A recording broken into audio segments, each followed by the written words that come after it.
Homeless teen. Witnessed a girl's abduction. The biker crew was on his tail by morning. The scream didn't sound like a scream at first. It sounded like a laugh that snapped in half, like someone tried to swallow panic and it broke their throat anyway.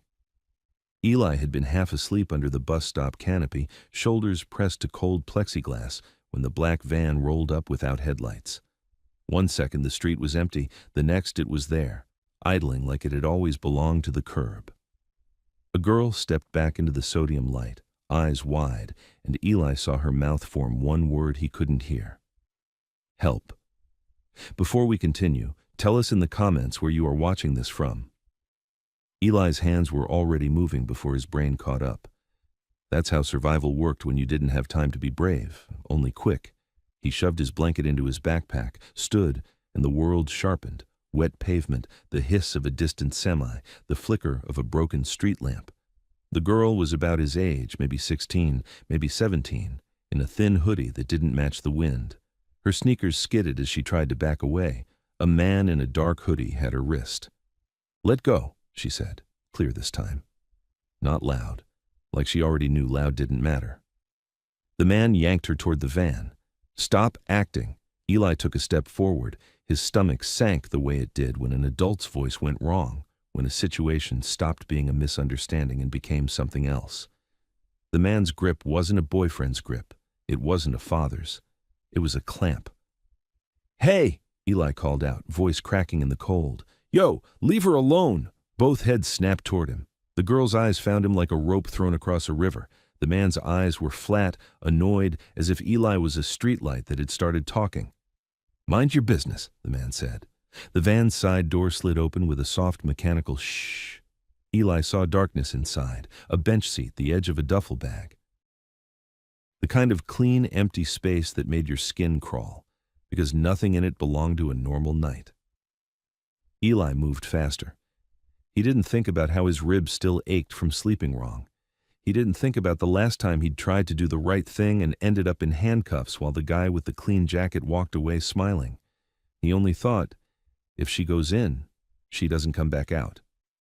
He lunged toward them. The girl twisted hard. Her bracelet snapped loose and scattered beads across the sidewalk, tiny clicks like spilled teeth. Something else fell too, a phone, bouncing once, then skidding toward Eli's feet. He snatched it on instinct and his fingers closed around cold glass. "Run!" he yelled at her. She tried. The man slammed her against the van, forearm across her collarbone. For a split second her face turned sideways into the streetlight, and Eli saw a bruise already blooming near her hairline, yellow at the edges like it wasn't new. Eli's throat went dry. He stepped in again, phone in one hand, the other reaching for the man's sleeve. Then the driver got out. Leather cut, heavy boots, a vest with a patch on the back, black stitching, white outline, a veil-like symbol draped over a skull. The words curved around it in block letters. Black Veil. The driver didn't hurry. He didn't look worried. He looked bored, like this was a chore he'd done 100 times. He turned his head and stared right at Eli. Eli froze. He knew that patch. Not personally, he wasn't part of anything, but you lived on streets long enough. You learned which colors meant trouble and which meant a quick death. You learned which bars you never slept behind. You learned which men were allowed to hurt people and never pay. The driver's eyes flicked to the phone in Eli's hand, then back up to Eli's face. A small smile tugged at his mouth. "Drop it," the driver said. Eli's mouth opened. No sound came out. The girl made a choked noise and tried to bite the man holding her. He slapped her, hard. The sound echoed off the bus shelter glass. Something in Eli snapped loose. He flung the phone into his hoodie pocket, scooped up the bracelet charm, just the charm, a metal circle stamped with a cheap motel logo, and swung his backpack onto one shoulder. He didn't run toward them. He ran away. Behind him, the van door slammed. The engine revved. Eli sprinted down the sidewalk, boots slipping on wet leaves, breath shredding his throat. He cut between a trash-strewn alley and a locked fence, shoulders scraping brick. He heard the van accelerate, heard tires hiss on damp asphalt. The sound wasn't close yet, but it was coming, and it had weight. He burst out onto the service road behind the strip of closed businesses. Pawn shop, payday loan place, a shuttered diner with a neon sign that buzzed even when it was dark. A forklift sat like a sleeping animal near the loading ramp. Eli veered toward it because anything was better than open street. The phone thumped against his ribs in his pocket like a heartbeat that wasn't his. He yanked it out while running. The screen was locked, pattern. Notifications flashed for a split second before disappearing. He saw the time, a battery icon, and one banner that made his stomach drop. No service. Of course. The bus stop was a dead zone. Of course he'd grab the one thing that could help and it would be useless. He shoved it back in, turned sharp, and ducked under the loading ramp behind the diner. Darkness swallowed him. He pressed his back to the concrete supports and tried to make his breathing silent. His chest burned. His fingers shook around the charm from the bracelet. Up close, it wasn't just a charm. There was a tiny engraved number under the motel logo, like a tag, like a room keychain. Eli swallowed hard.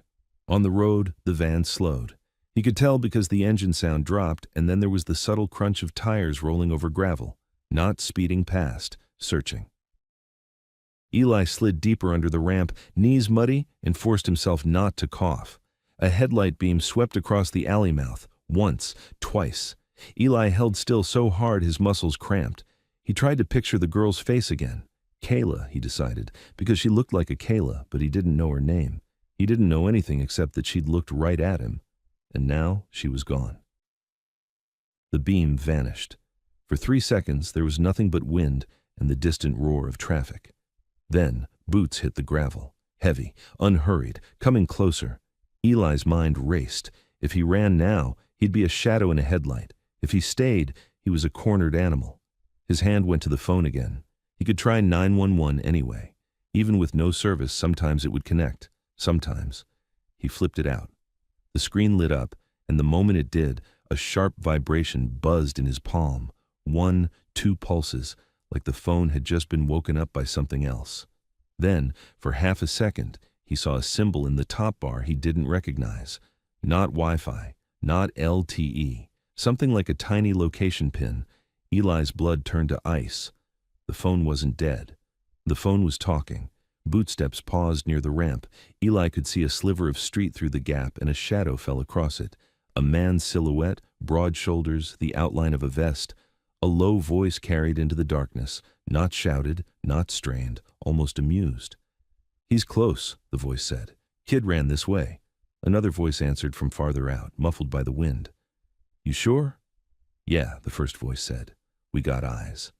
Eli pressed the phone screen against his chest to hide the light. The vibration hit again, 2 pulses, like a message being sent. His thoughts slammed into each other.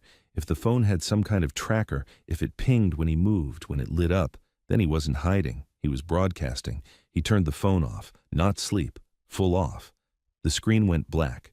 Bootsteps started again, closer. Gravel crunched right in front of the ramp. Eli slid backward until his shoulders hit the far wall. His fingers found a piece of broken pallet wood, jagged at one end. Not a weapon, a prayer. A hand reached down near the edge of the ramp.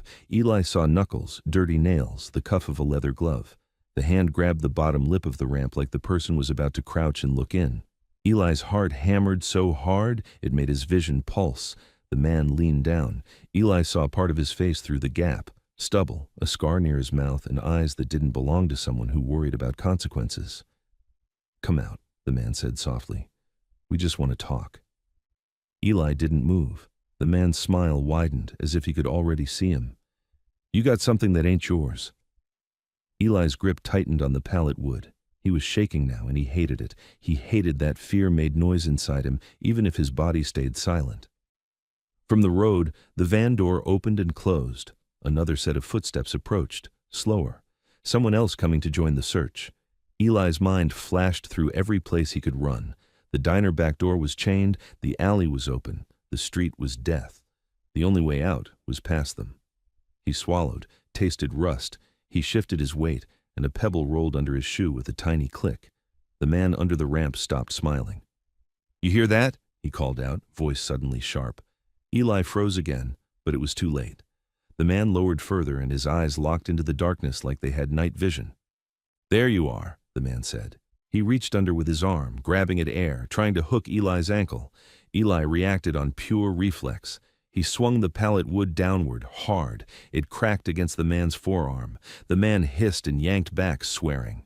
Eli exploded out from under the ramp, sprinting toward the diner's side wall. He didn't look back. He couldn't. He heard a shout, boots pounding, gravel spraying. "Grab him!" Eli slammed into the diner's rear door anyway, even though he knew it was locked. His hands fumbled for the handle, yanking, desperate, stupid. The chain held. A beam of light snapped onto him from behind. The world turned white at the edges. Eli raised an arm to shield his face and stumbled sideways along the wall. He saw another door, maintenance, smaller, paint peeling. He threw his shoulder into it. It gave. Just enough. Eli fell inside. The room was pitch dark and smelled like old grease and bleach. He slammed the door behind him, hands scrabbling for a latch. There was none. He heard the first man hit the door an instant later, hard enough to rattle the frame. Eli backed up, breathing in gasps, phone still in his pocket, charm clenched in his fist like it could save him. The door shook again. Wood creaked. A voice came through, close enough to feel. "Open up, kid." Eli looked around blindly. His fingers brushed a metal shelf, a mop bucket, something hanging, an apron, no exit, no window, just dark and the sound of the door starting to splinter. Then, in his pocket, the phone vibrated again. 2 pulses, like a heartbeat that wasn't his. The door cracked with a sharp snap, and a sliver of light cut into the room as fingers curled through the opening, reaching for him, reaching. "Found you." Eli didn't think. He just moved. The door was already failing, fingers already curling through the crack, when he snatched the mop bucket and hurled it at the light. Water exploded across the threshold. The biker swore, jerked his arm back, and Eli used that half-second to sprint deeper into the diner's guts, shoes slapping wet tile, lungs on fire. The air in there was dead. Grease, bleach, old fryer oil that never really left. He barreled through a swinging kitchen door, nearly took it off the hinges, and skidded behind a line of stainless steel counters. Somewhere above him, a fluorescent tube buzzed like a trapped insect. Behind him, wood splintered. "Kitchen!" a voice barked. "He went in the kitchen!" Eli ducked low and ran again, past a prep table, past a stack of dusty trays.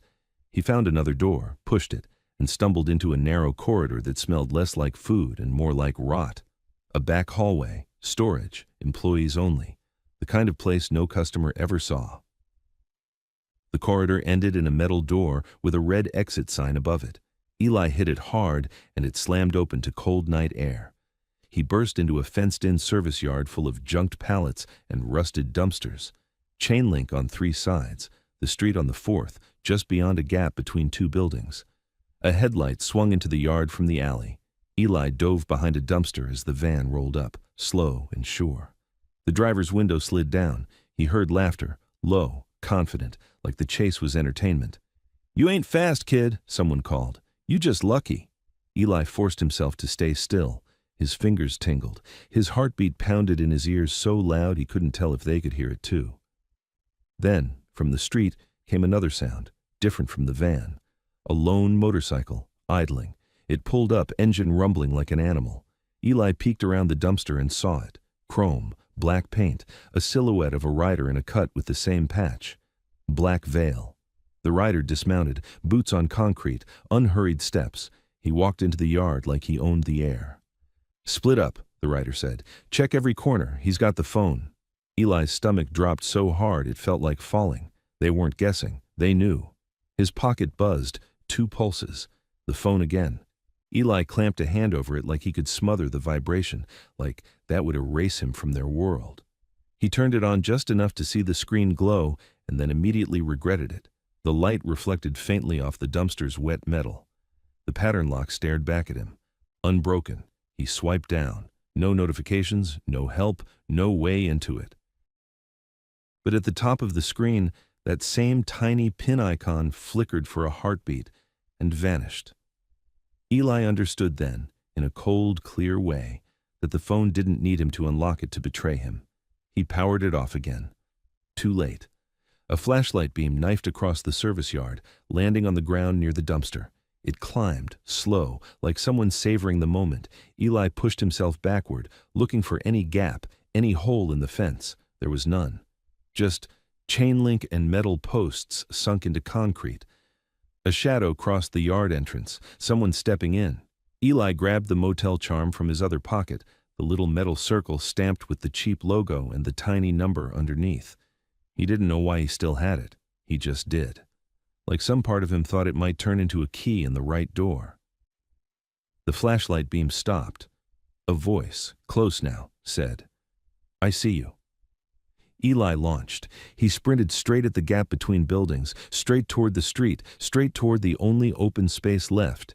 He heard a shout behind him, boots giving chase. The motorcycle engine revved like it was laughing too. Eli hit the street and didn't stop. He cut across lanes, forcing a passing car to slam its brakes. A horn blared. Someone screamed out a window. Eli didn't look back. He ran through a patch of darkness where the streetlights were burned out, then into light again, then dark again. He turned down a side street lined with shuttered storefronts and boarded windows. He knew this area, the city's forgotten edge, where nobody called the cops for anything because the cops didn't come anyway. Behind him, the motorcycle accelerated. The roar of it grew, swallowed the night, ate the distance. Eli ducked into another alley, vaulted a low brick wall, and dropped into a narrow corridor between a thrift store and a closed pharmacy. His feet splashed through a puddle and he almost went down. He caught himself on a metal fire escape ladder and kept moving. The bike's engine passed the mouth of the alley and didn't slow. Eli held still for one breath, two. Then he ran again, because if he stayed, they'd circle back. He cut through a parking lot, then another, then a strip of dead grass and litter behind a chain of businesses. He headed toward the place he hated but needed, the day shelter. It sat 3 blocks away, tucked behind a church that pretended it wasn't a shelter and a shelter that pretended it wasn't a church. In the mornings, the line formed before the sun fully came up, men and women and kids like him, all pretending they weren't cold, all pretending they weren't scared. Eli hit the back alley behind it as the sky lightened from black to bruised purple. He ducked under the dumpster enclosure and leaned against the brick, sucking air. He wasn't safe, but he was still alive. And the girl, Kayla, was not. That thought was worse than the cold. He pulled the phone out again, powered it on. The lock screen glowed, still no service. Battery down to 19%. The pin icon didn't show this time, but Eli didn't trust that. He pressed the emergency call option. The keypad popped up. He hit it. The phone tried. He watched the tiny spinning wheel, praying. Then, call failed. Eli stared at the words until they blurred. "Of course," he whispered, voice breaking. "Of course." He shoved the phone in his pocket and rubbed his face with both hands until his palms stung. He needed Wi-Fi, a charger, anything. He needed a way to get into the phone, or at least get it to connect. He needed to tell someone about the van and the patch and the girl's face. He also needed to not get killed. The shelter door opened as the first volunteer arrived, a woman in a puffy jacket carrying a cardboard box of pastries like she was delivering something cheerful. Eli recognized her, Tina. She didn't ask too many questions, which meant she'd learned not to. She glanced at Eli and flinched. "Jesus, Eli. You look like you ran through a blender." "I need inside," he said. "Just 5 minutes. I need to charge something." Tina's eyes flicked past him, down the alley, as if she expected someone to step out. "Is someone after you?" Eli didn't answer. He stepped closer, and Tina's gaze dropped to his hands. He was still clutching the motel charm. Her expression shifted. Not fear exactly. Recognition. The kind that made a person swallow hard. "Where did you get that?" she asked. Eli's fingers tightened around it. "A girl dropped it last night." Tina's face went pale. "Eli, don't say that loud." He stepped in closer, lowering his voice. "She was taken. A van. Bikers. I got her phone." Tina's eyes widened. She looked up at the shelter door, then back at him, like she was deciding whether to save him or save herself. Inside the building, a light snapped on. Tina whispered, "That charm, look at the number." Eli flipped it. The tiny engraving caught what little light there was. Tina closed her eyes for a second like she was praying. When she opened them, they were wet. That's the Haddon Motel, off Route 6, room tags, She stopped, swallowed. "People go missing around there." Eli's stomach tightened. You know it? No, Tina said quickly, too quickly. I've seen the logo. Someone came in last month. A kid. She was shaking. She said, Tina cut herself off like she'd bitten her tongue. Eli, you have to be careful. I am careful, Eli snapped, then immediately hated how desperate he sounded. I'm trying to get her back. Tina looked at him the way adults looked at him when they decided he wasn't a kid anymore, just a problem with a face. You can't do that alone. I'm already alone, Eli said. Tina opened the shelter door and ushered him inside, quick and quiet. Warm air hit Eli like a wall. It smelled like instant coffee and bleach and bodies crammed too close together. The main room was still mostly empty, only a few early arrivals curled on chairs. A TV mounted in the corner played a morning show with the volume low. Tina hurried him toward the small office area where the volunteers kept a locked power strip and a battered laptop. 5 minutes, she said. Then you leave. You hear me? Eli nodded, already scanning the room. Anyone could be watching. Anyone could have already told someone he was here. Tina shoved a charger into his hand. Plug it in, and don't make this a thing. Eli plugged the phone in. The battery icon jumped. He waited for the signal bars. Nothing. But there was a small Wi-Fi symbol at the top now. The shelter had Wi-Fi. Eli's fingers shook as he tapped the emergency call again. This time it rang. 1 ring, 2. Then the call cut and the screen flashed a message Eli didn't understand at first. Call ended, not failed, ended, like someone had hung up on him. Eli stared. He tried again. Rang once, ended. He tried a third time. Same. Eli's throat tightened. What the? Tina's face drained. What did you do? I'm calling 911, Eli said. It keeps hanging up. Tina stared at the phone like it was venomous. Give me that. Eli pulled it back. No, I need... A voice came from behind them, calm and curious. Everything okay over here? Eli turned. A man stood in the doorway to the office area. Not shelter staff. Too clean, too awake. Mid-30s maybe, shaved head, a neat beard. He wore a navy jacket with a small embroidered logo on the chest. Some local security company. His hands were in his pockets like he belonged. Eli didn't recognize him, but the hair on his arms lifted anyway. Tina forced a smile that didn't reach her eyes. We're fine. Just helping him charge his phone. The man's gaze slid to Eli's hands, to the phone, then to the motel charm sitting on the desk. His eyes changed, not big, not dramatic, just focused, like a dog catching scent. Is that yours? The man asked, nodding at the charm. Eli's mouth went dry. He snatched it off the desk and shoved it into his pocket. No, the man smiled. Relax, I'm not here to start trouble. Eli took a step backward, pulling the phone off the charger. The security guy didn't move, but Eli felt the room get smaller anyway. What's your name, kid? The man asked. Eli didn't answer. Tina's voice went thin. He needs to go. Shelter rules. The man lifted a hand, gentle. I get it. I'm just asking because there's been issues in this area. People getting scared. Rumors. And you know how rumors are. Eli's heart thudded. Rumors. Issues. People getting scared. The girl. The van. The patch. Eli backed up another step. His shoulder bumped the wall. The security guy's eyes dropped to Eli's hoodie pocket, right where the phone sat, heavy and hot. Then the man's own phone buzzed. He glanced down at it for a split second. Eli saw the screen, just a flash, a skull under a veil. Black veil. Eli's breath stopped. The security guy looked up again, smile still there, but colder now. You should come with me, Eli. Eli didn't know how the man knew his name. He didn't know how the patch got onto the guy's screen. He didn't know how any of it moved so fast. He only knew he was trapped. Eli shoved past Tina, sprinting out of the office area toward the main room. Chairs scraped as heads turned. Someone yelled, "Hey!" The security guy moved, quick now. "Stop him!" Eli barreled toward the front door, but 2 men in heavy jackets stepped in from outside like they had been waiting for the cue. One had a beanie pulled low, the other had a scar near his mouth. The same scar. The man from under the ramp. Eli skidded, spun, looked for another exit. His eyes landed on the back hallway, storage, bathrooms, the service door. He ran. Behind him, Tina shouted his name like a warning. Eli hit the hallway, feet slamming tile, and pushed through to the storage area. He tore down the corridor and burst through the rear service door into the alley. Cold air, early light, and a motorcycle idling at the mouth of the alley.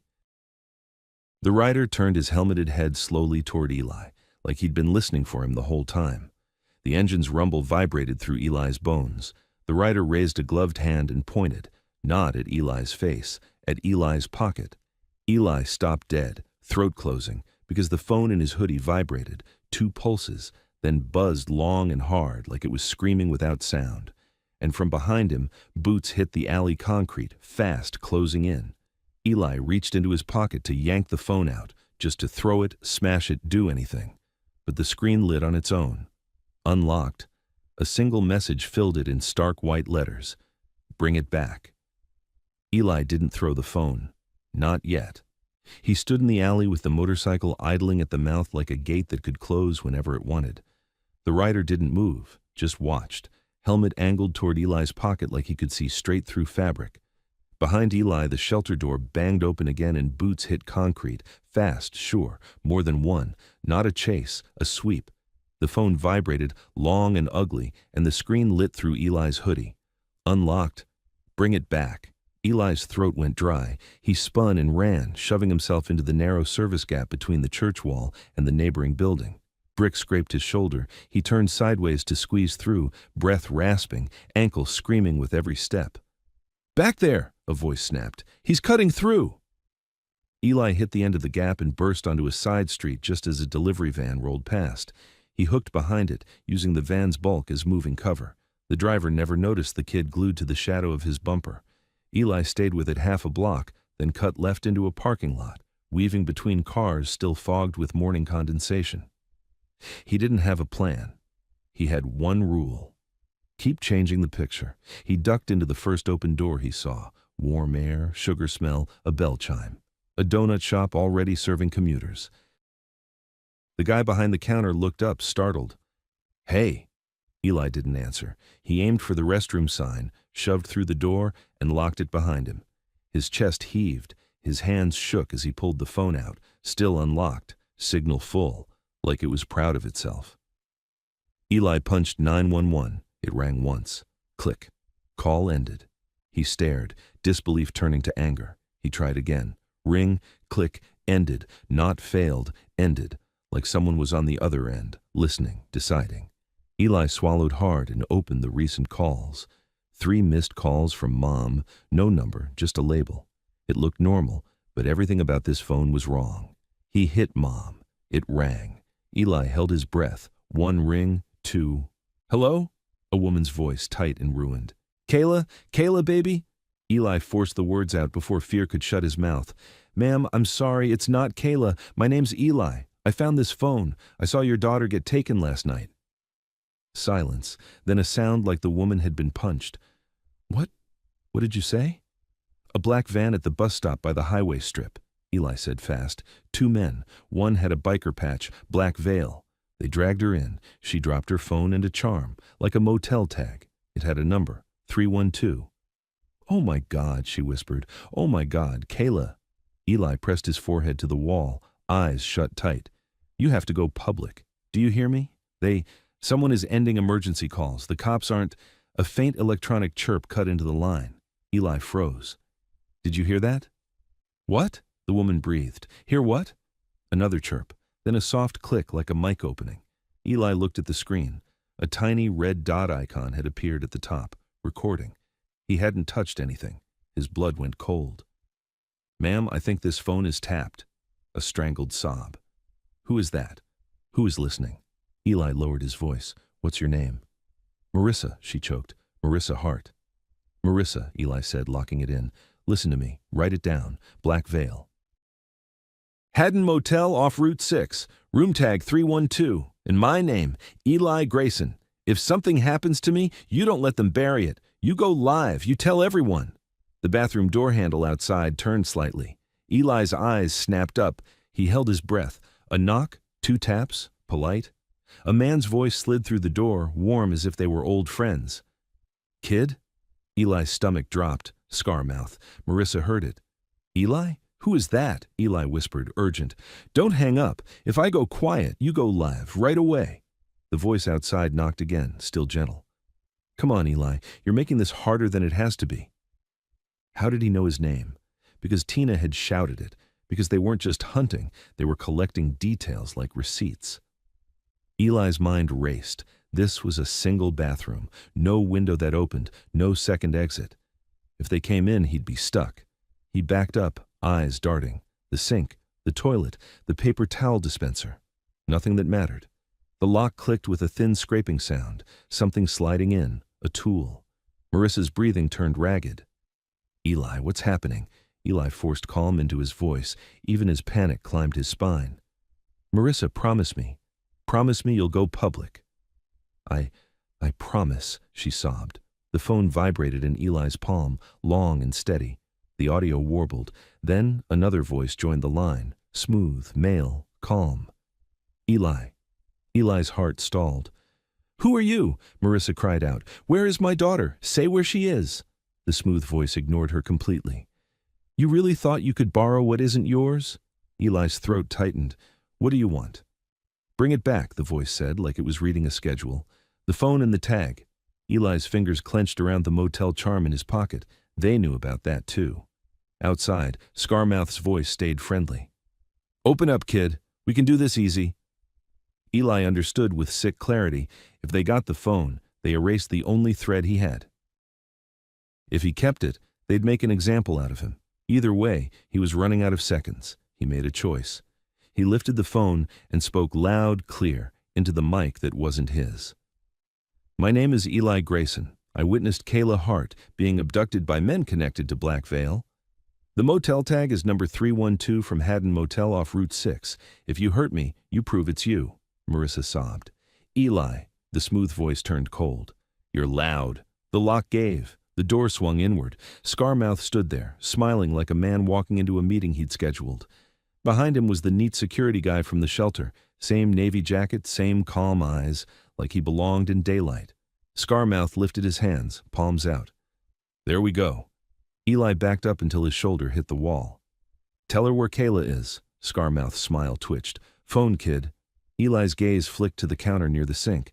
He saw a heavy metal canister, coffee ground storage maybe. He grabbed it and hurled it at Scarmouth's face. It clipped his cheekbone with a dull smack. Scarmouth swore and stumbled back a half step, blinked hard. Eli lunged past him. The security guy moved instantly, faster than Scarmouth, caught Eli's wrist and twisted. Pain shot up Eli's arm. Eli kicked backward, heel connecting with shin. The security guy grunted but didn't let go. Scarmouth recovered, grabbed Eli's hoodie collar, yanked him off balance. Eli crashed into the doorframe, shoulder cracking against wood. Enough, Scarmouth hissed, friendliness gone. You think you're saving her? You're just making us work. Eli wrenched his arm free with a desperate twist and bolted out into the donut shop. The bell over the front door jingled wildly. Customers turned, startled. A woman screamed when she saw Scarmouth's face and the security guy's expression. Eli vaulted the counter, knocking over a stack of cups and hit the employees' only door. It opened into a narrow hallway that smelled like yeast and mop water. He ran, half limping now, ankle threatening to buckle. Behind him, Scarmouth barked, "Don't shoot! Too many eyes!" Shoot. The word hit Eli like a punch. He wasn't just being chased, he was being managed. The hallway ended at a metal back door. Eli slammed through it into an alley and stopped. A black SUV sat at the alley mouth, angled to block the exit, driver's side door open. The motorcycle was there too, idling, rider watching without haste. A box, clean and complete. Scarmouth stepped out behind Eli, breathing hard now, grin stripped away. The security guy followed, calmer, like he hadn't even warmed up. Eli's mind screamed for options, up, over, through, anything. He ran for the dumpster enclosure, jumped, grabbed the top edge and hauled himself up with shaking arms. Pain ripped through his ankle. He almost fell.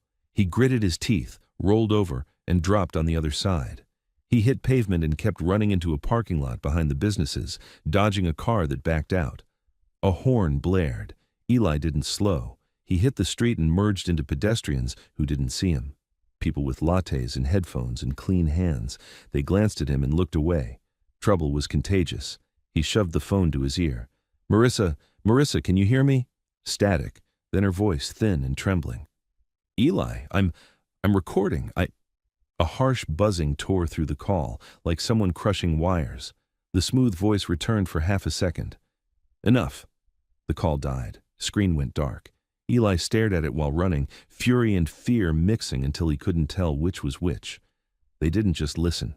They controlled. A city bus hissed to a stop ahead. Doors opened. Eli sprinted for it and jumped up the steps. The driver's eyes flicked to him. Fare. I don't. Eli panted. His backpack was gone. His cash was gone. All he had was the phone. Behind him, Scarmouth appeared at the corner, walking fast. The driver's face tightened. Off. Eli stepped back down just as the doors started to close. The bus pulled away like nothing was happening. Eli ran again, cutting down a side street. A police cruiser rolled past the intersection ahead, slow. Hope sparked stupidly. Eli waved hard. Sir, please! The cruiser slowed, window down. The officer inside looked tired and annoyed. What are you doing? The officer asked. Eli blurted, I saw a girl get abducted. Black van, black veil. They're chasing me. The phone. The officer's gaze slid past Eli's shoulder. Eli turned slightly and saw the black SUV rolling up behind him, smooth and patient. The officer didn't look surprised. He didn't reach for his radio. He asked, Where'd you get that phone? Eli's blood went cold. She dropped it. It's hers. The officer's eyes narrowed. Uh-huh. Hands where I can see them. Behind Eli, Scarmouth called out, loud and friendly for the street. Officer, thank God. This kid stole my cousin's phone. Been running all morning. Pedestrians slowed, watching with cautious curiosity. Nobody stepped in. The officer held his palm out at Eli. Turn around. Eli understood then. This wasn't rescue.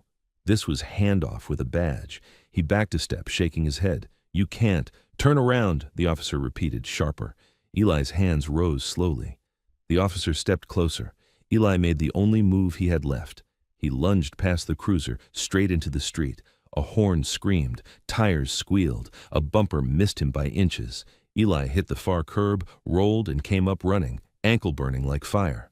Behind him, the officer shouted, Stop! But it sounded like theater. Not urgency, not pursuit. Eli ran until the noise blurred. He cut between apartment buildings, vaulted a low railing, and slipped through an open maintenance door into a dim hallway that smelled like old carpet and fried onions. He limped down to a basement stairwell and descended into a laundry room where machines hummed and nobody was there. He collapsed against a washer, shaking so hard his teeth clicked. He pulled out the phone. The screen lit on its own, a live map, 2 dots, a red dot pulsing, him, a blue dot moving fast toward him. Eli stared until his eyes burned. Kayla's dot, coming toward him. That didn't make sense unless it wasn't Kayla, unless the dot wasn't a person at all, unless it was their moving piece, their courier, their retrieval team converging on the phone. Eli backed away from the laundry room door as if distance could change what he was seeing. The handle turned, slow, confident. Eli's lungs locked as the door began to open, and the blue dot on the screen slid closer, closer, until it was almost on top of his red one. The laundry room door opened like it had all the time in the world. Eli backed away until his spine hit the row of humming machines. The phone in his hand glowed with that map, the 2 dots nearly touching. The blue one, moving, closing, too precise to be luck. A man stepped in, not Scarmouth, not the security guy. This one was older, late 40s maybe, with a shaved head and a thick gray hoodie under a leather cut. No helmet, no smile. His eyes went straight to Eli's hand like the phone was a magnet. He shut the door behind him, quietly, like he didn't want the building to hear. You're hard to keep up with, the man said. Eli's mouth went dry. He looked past the man at the narrow gap under the door. No shadows, no crowd behind him, just this one guy. A trap that didn't need numbers. Eli tightened his grip on the phone. Where's Kayla? The man's eyes flicked to Eli's face for the first time. You don't get to ask questions. Eli's heart hammered.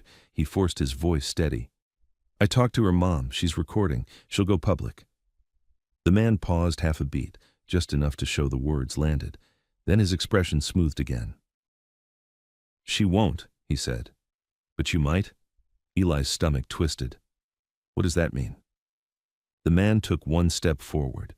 The leather cut shifted and Eli caught the patch on the back as he turned slightly. Black veil, same skull, same veil. "You've got something that belongs to us," the man said. "You hand it over, you walk out." Eli stared at him. "Walk out where? Back to the street? Back to you?" Another step forward, close enough now that Eli could smell smoke and cold air on his clothes. "You want to be brave?" the man asked. "Be brave somewhere else?" Eli's eyes darted. The only other exit was a small basement window near the ceiling, barred. The machines were lined up like steel coffins, a folding table with detergent bottles, a rolling cart, nothing he could use without getting grabbed.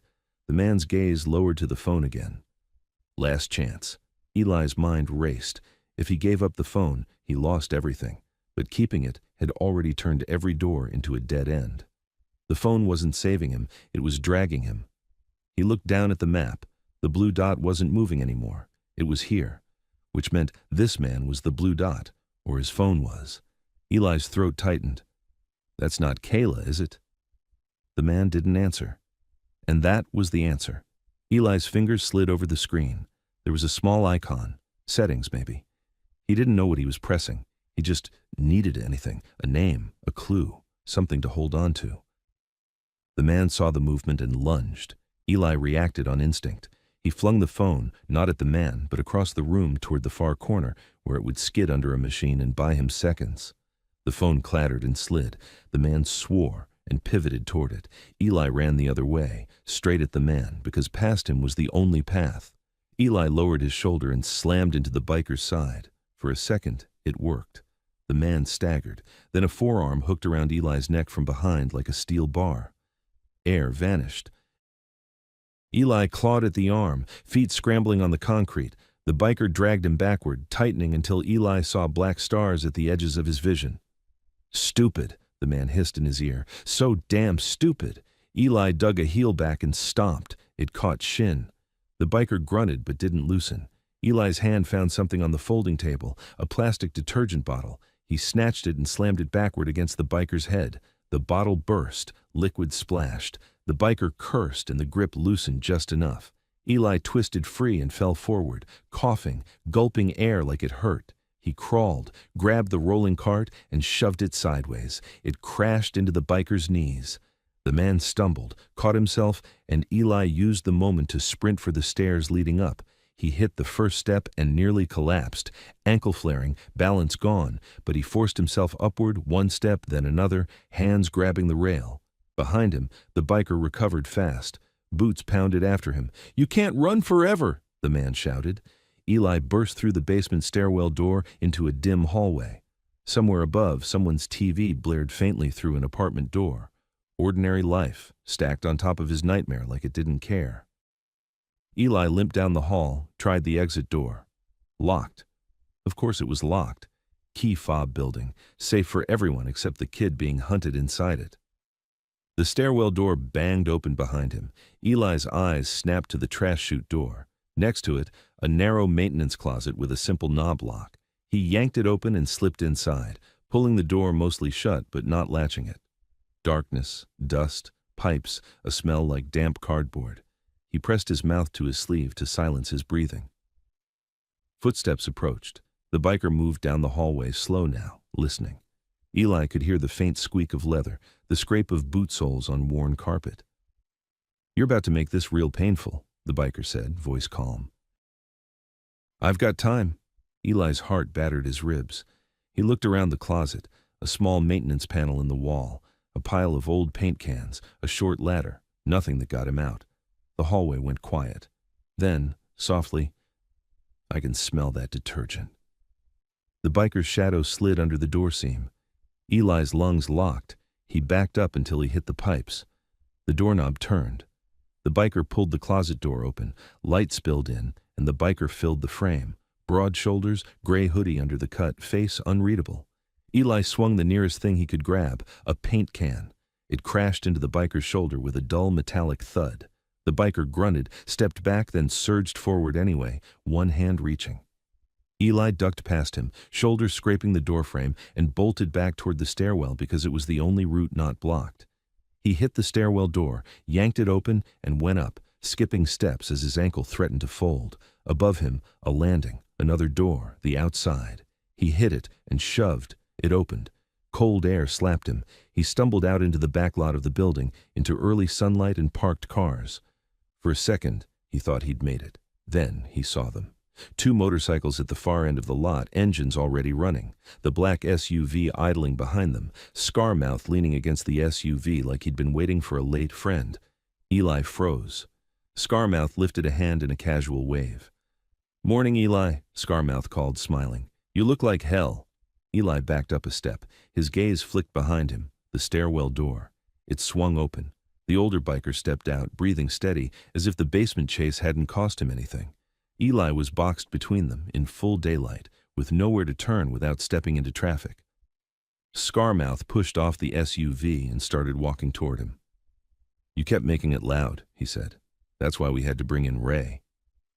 The older biker, Ray, didn't look at Scarmouth. His eyes were on Eli like Eli was a problem to be solved. Scarmouth's smile widened. "Here's what's going to happen. You give us the phone, you give us the tag, and you stop talking." Eli's hands clenched into fists. "I don't have the tag."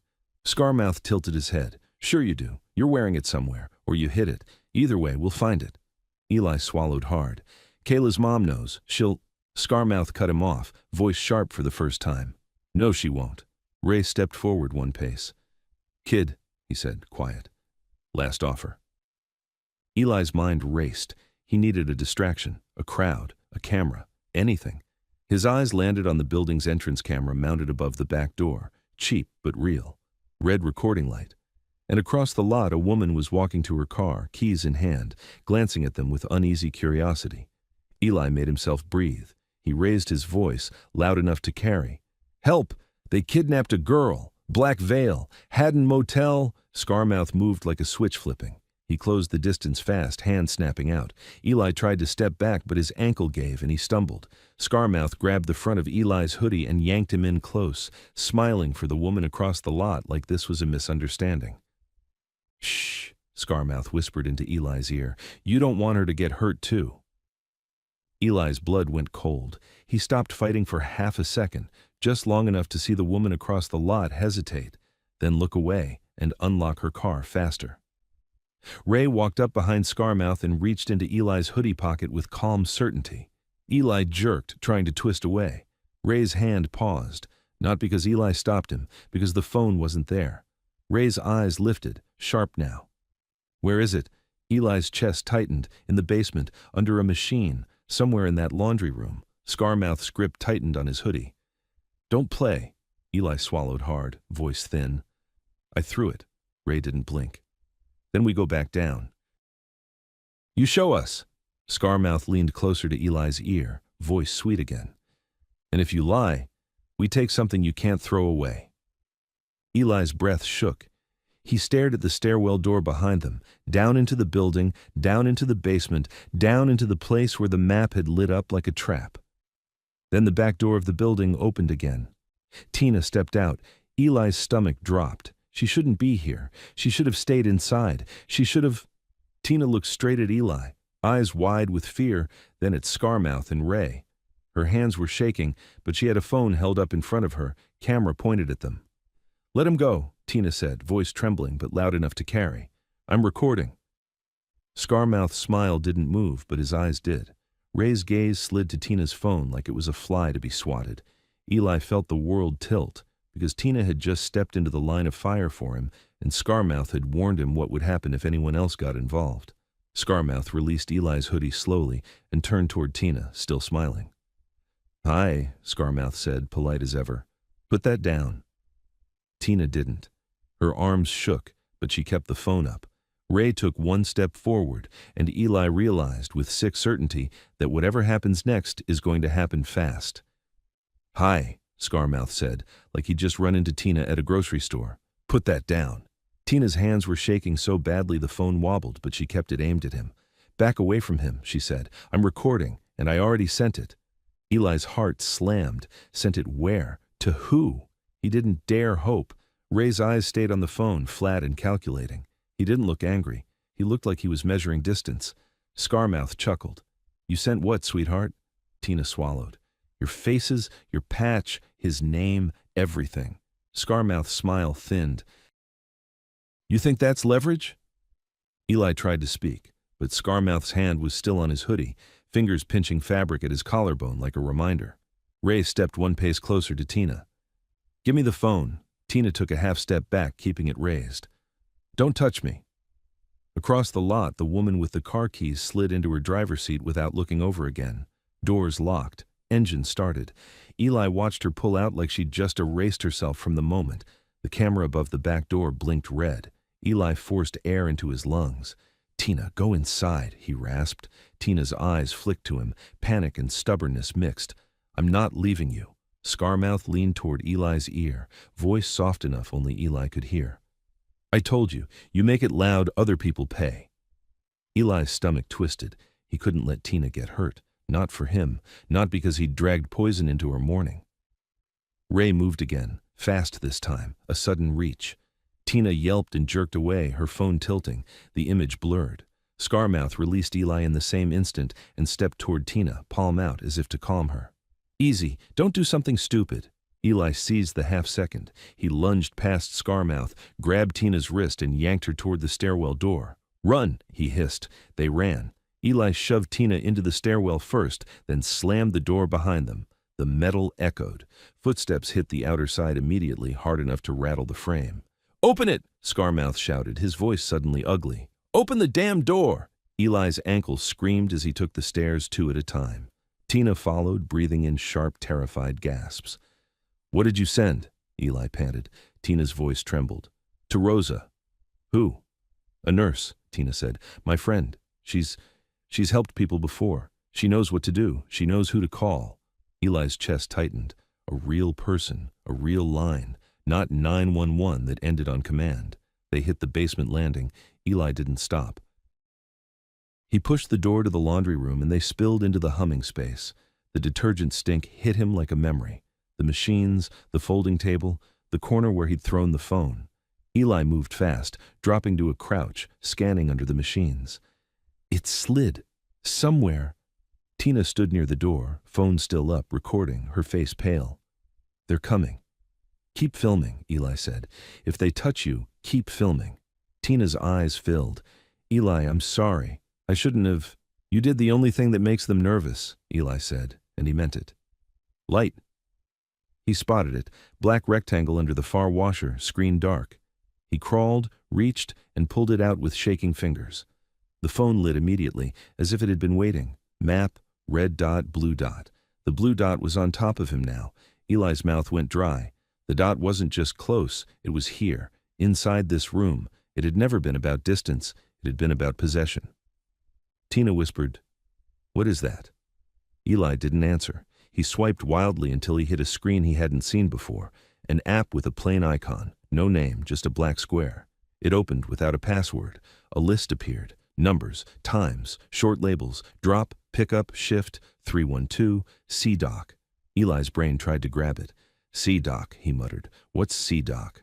Tina stared. Cargo dock, riverfront. Ray's voice came from the stairwell side, muffled by the door, but close. You shouldn't be down there. Eli froze. Ray wasn't shouting. That was worse. Ray sounded certain.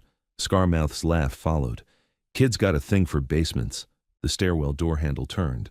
Eli's mind snapped into motion. Tina, your phone. Did you actually send it? Yes, she whispered. I swear. Then we need to stay alive until Rosa does something with it. The stairwell door banged as Scarmouth tested it. Open up! Tina flinched. Eli grabbed Tina's elbow and dragged her toward the small maintenance hatch in the wall he'd seen earlier, a service panel near the pipes. He yanked it open. Behind it, a narrow crawl space with exposed wiring and a draft that smelled like wet concrete. Go, Eli said. Tina stared at the darkness. No. Eli shoved her gently but firmly. Now. Tina crawled in, phone clutched to her chest. Eli followed, pulling the panel shut behind them until only a thin seam of light remained. They crouched in the crawl space, shoulders pressed against cold pipes. Eli's ankle throbbed like it had its own heartbeat. He held the phone close, screen dimmed, trying not to let it glow through the seam. Outside, the laundry room door opened. Boots, 2 pairs, one slow, one light. Scarmouth whistled softly. Come out, Ray's voice low. Check the machines. A flashlight beam swept across the floor, then up the walls.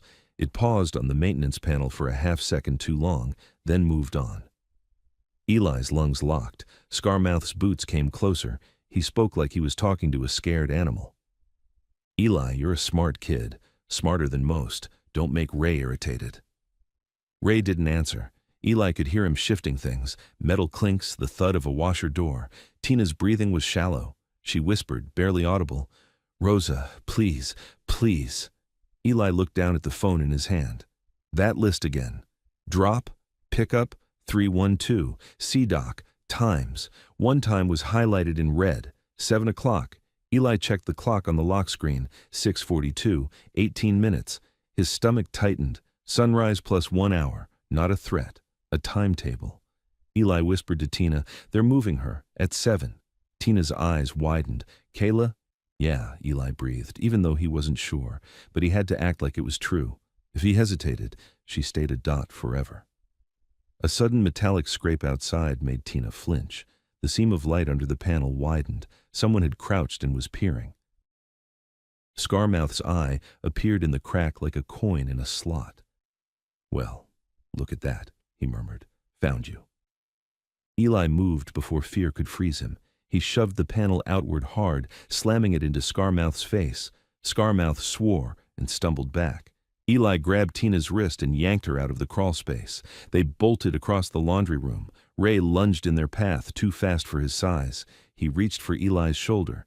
Eli ducked and shoved Tina toward the basement exit door. "Up! Go!" Tina sprinted, sobbing, phone still recording.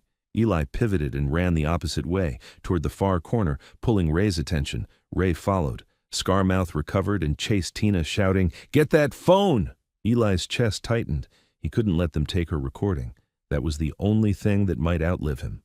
Eli yanked the phone in his hand and did the first thing he could think of. He opened the app again and hit the first option that looked like it mattered. Send location. A prompt flashed. Confirm pickup? Eli didn't understand. He didn't have time. He hit confirm. The phone vibrated, 2 pulses, then a long buzz like a signal being fired.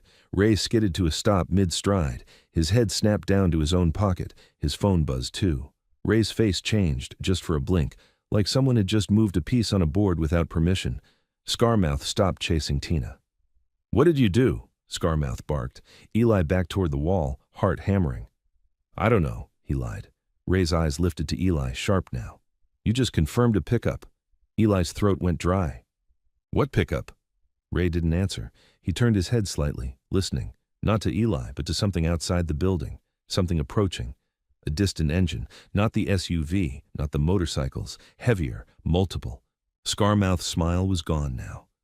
"Ray," he said, tense. "Tell me you didn't—" Ray's jaw tightened. "Shut up." The distant engines grew louder, fast. Tina screamed from the stairwell, one sharp sound, then silence. Eli's blood turned to ice. He pushed past Ray, limping hard, and sprinted toward the stairs. And then the basement window near the ceiling shattered with a violent crack, raining glass onto the machines. A gloved hand reached through the broken pane. Not Ray's crew. Different glove, different sleeve. A voice from outside, loud and commanding, filled the room. "Police! Get on the ground!" Scarmouth spun, eyes wide, and for the first time Eli saw real fear in him. Ray's gaze snapped to Eli. Pure calculation, because whatever Eli had just triggered wasn't supposed to show up here. For half a second, Eli believed it. The shout, "Police!" hit the laundry room like a flashbang. Ray froze. Scarmouth's head snapped toward the shattered window, eyes wide, skin drained of color. Then reality caught up. No sirens, no radios squawking, no pounding steps in the stairwell. Just a heavy engine outside and that voice, too clean, too perfectly timed, like someone had practiced it. Ray's gaze flicked to Eli, hard and fast. "Down," he ordered, not to Eli, but to Scarmouth. Like Ray outranked him. Scarmouth didn't move. The voice outside repeated louder, commanding, "Get on the ground!" A second window on the far wall cracked, spiderwebbing. Something hit it from outside, metal, deliberate. Eli flinched. Ray cursed under his breath. This isn't them. Eli's stomach dropped. What? Ray grabbed Eli by the hoodie and slammed him against a washer. The impact knocked the air out of him. Ray leaned close, voice low. You hit confirm pickup. You just told the wrong people where we are. Wrong people, not cops. Scarmouth stepped backward, hands half raised, face tight. Ray, what did he do? Ray didn't look at him. He rang the bell. Eli's mind raced.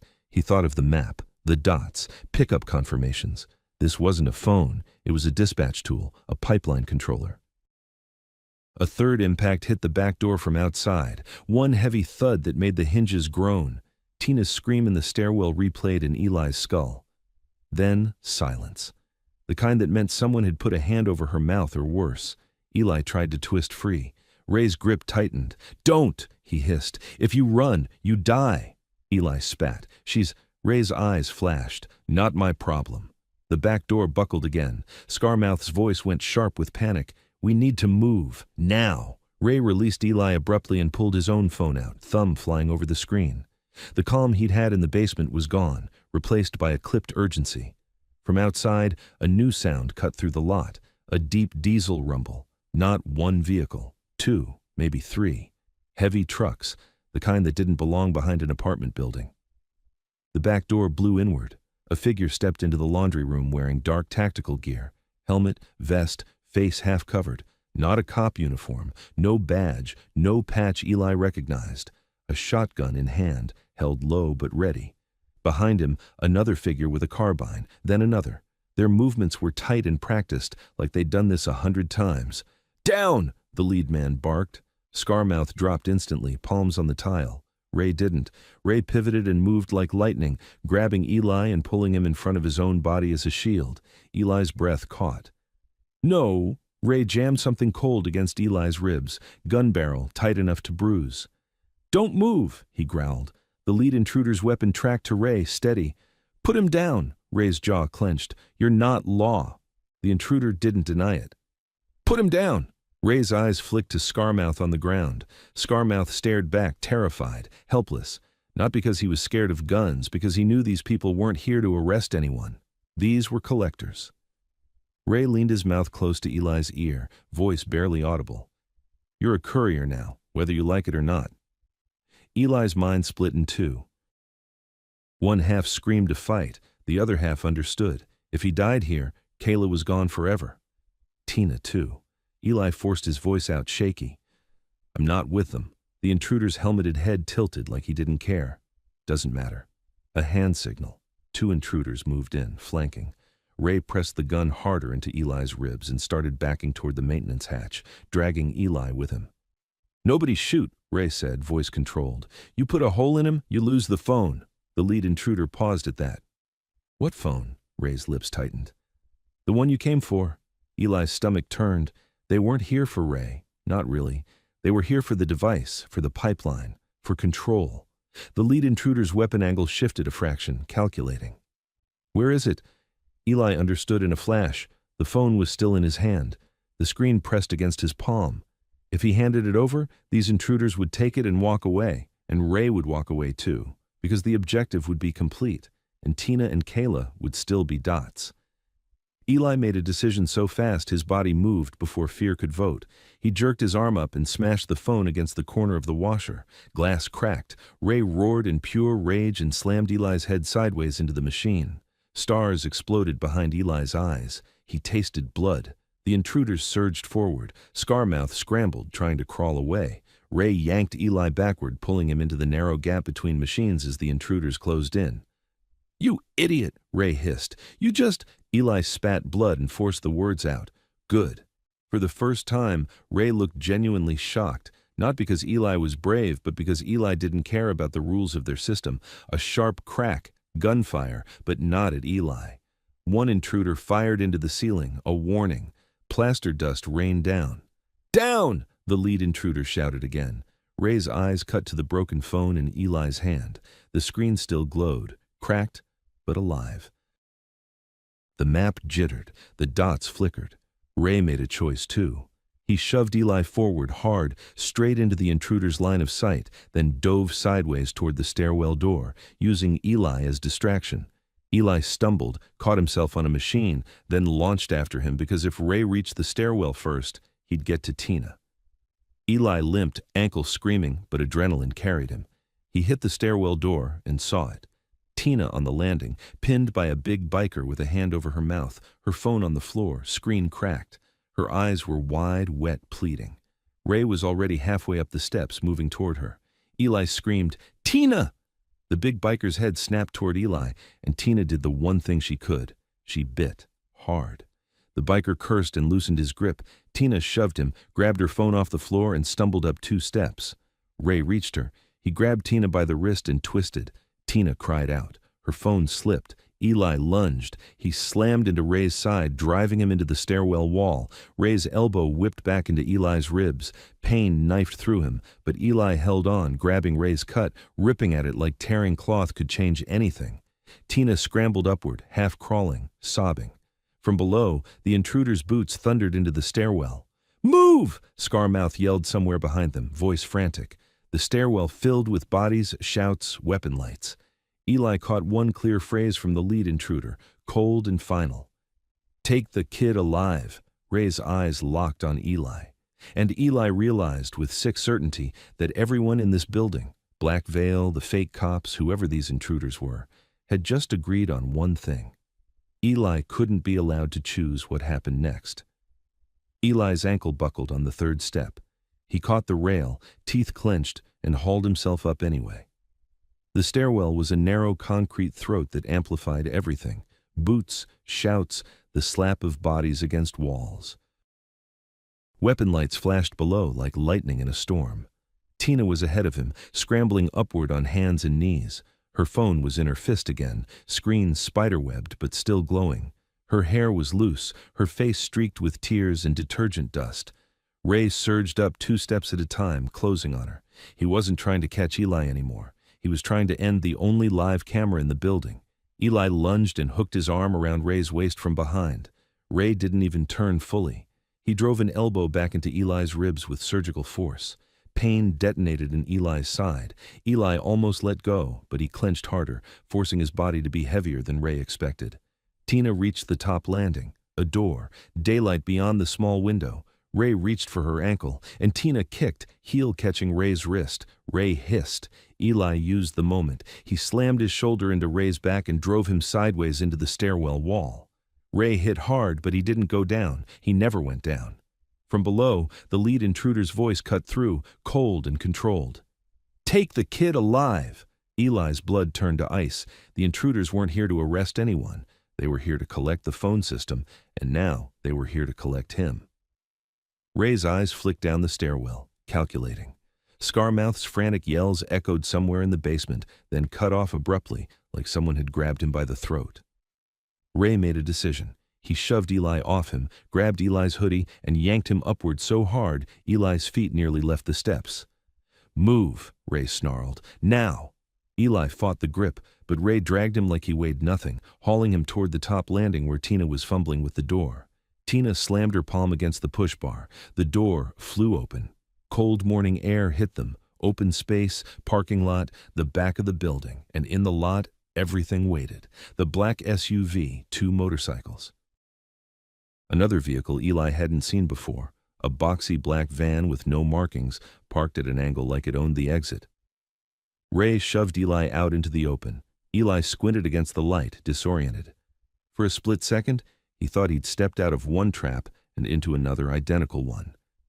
Tina stumbled out behind him, still recording, her phone held up like a trembling shield. "Back off!" she shouted, voice cracking. "I swear to God, I'm—" A biker moved fast, too fast. Not Ray. Another man from the lot, broad shoulders, shaved head, the kind of calm that meant violence was routine. He snatched Tina's wrist and twisted. Tina screamed. Her phone slipped, almost falling.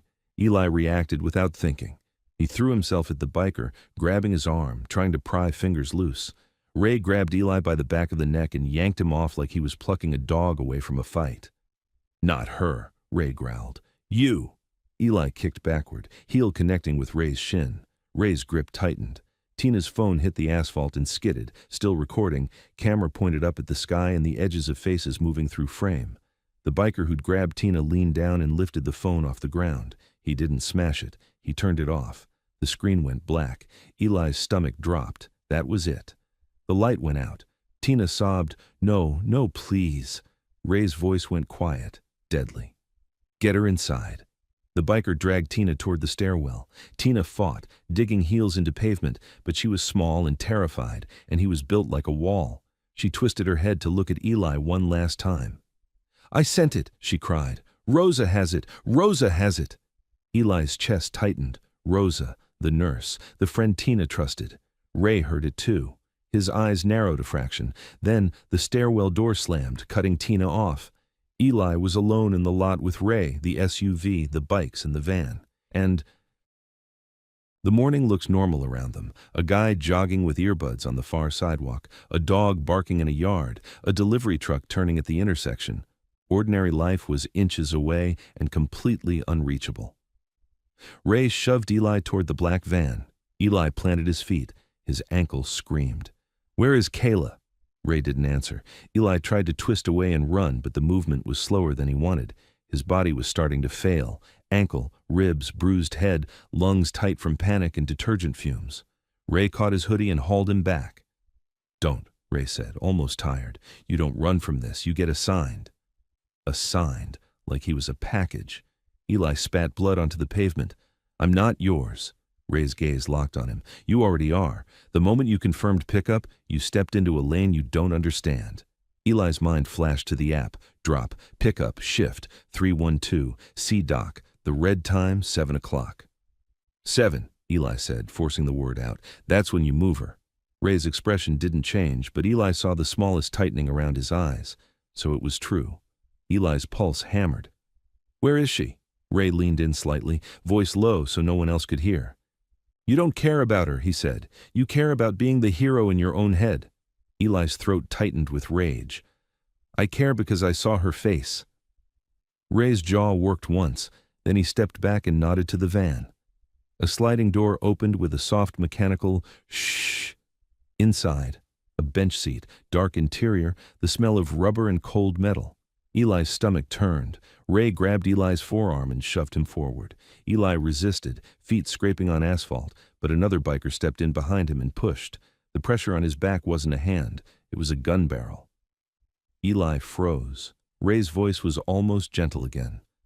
"Get in." Eli's mind raced. If he got into that van, he disappeared. No more streets, no more random witnesses, just silence. But if he didn't, he'd die right here, and Kayla would still be a dot on someone else's screen. Eli swallowed hard and stepped into the van. The door slid shut behind him, sealing him in darkness. For a moment, there was only the rumble of the engine. Then a faint glow appeared from the front. Someone had turned on a tablet mounted behind the driver's seat. A map filled the screen.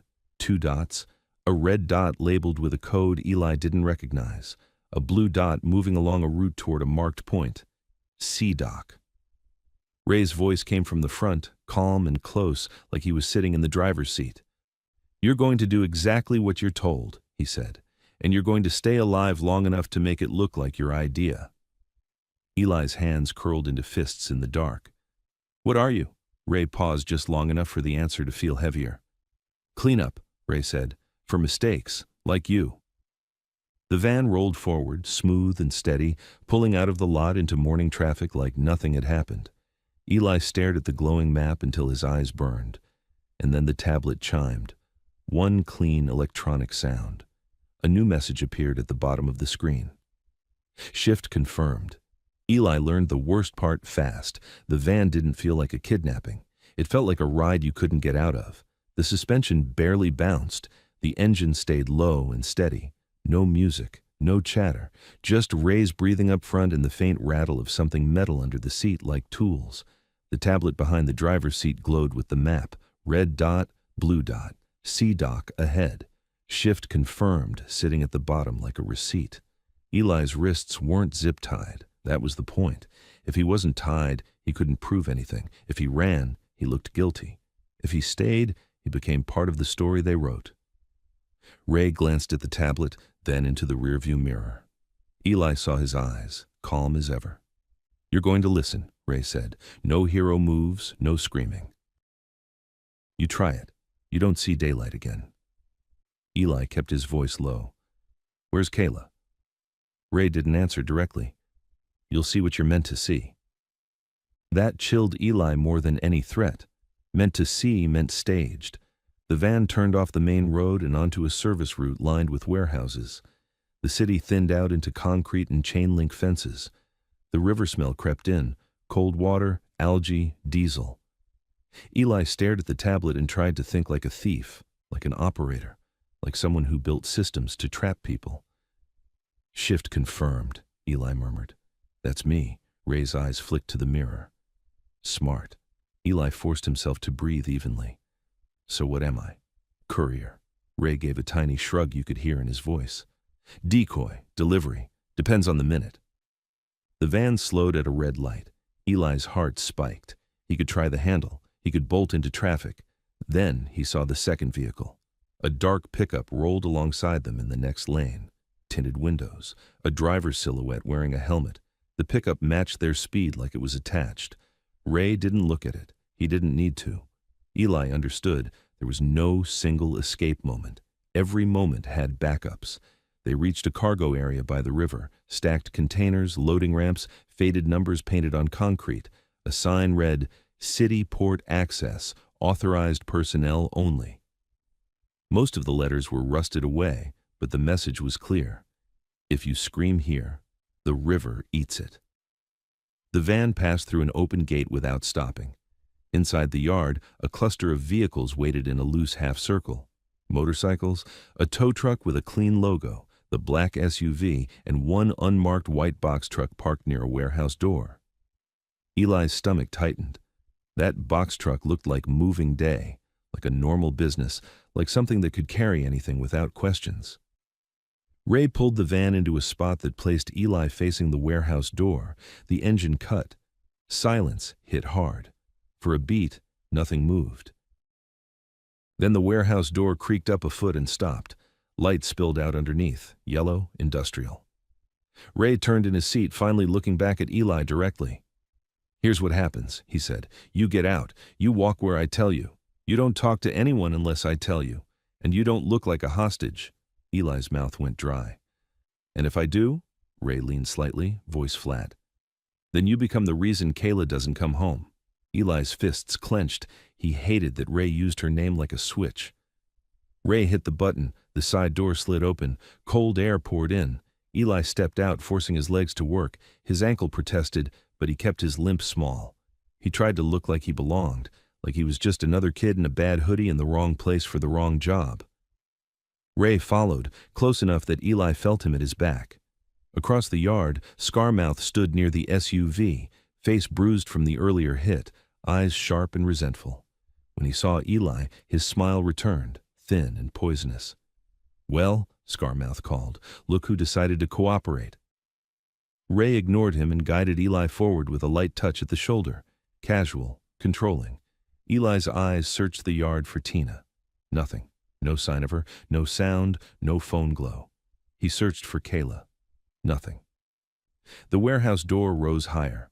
A man in a reflective vest stepped out, holding a clipboard like this was a shipping problem. He looked normal. That made Eli's skin crawl. The man glanced at Ray. You're late, Ray nodded once. Shift got messy. The man's eyes flicked to Eli. That him? Ray answered without emotion. Yeah. The man tapped his clipboard like he was checking inventory. We need the device. Ray's jaw tightened. Device is compromised. Scarmouth's head snapped up. What? Ray didn't look at him. Kid damaged it. Scarmouth started forward, anger flashing. You let him. Ray cut him off with one look. Scarmouth stopped like he'd hit an invisible wall. Eli filed that away. Ray wasn't just muscle.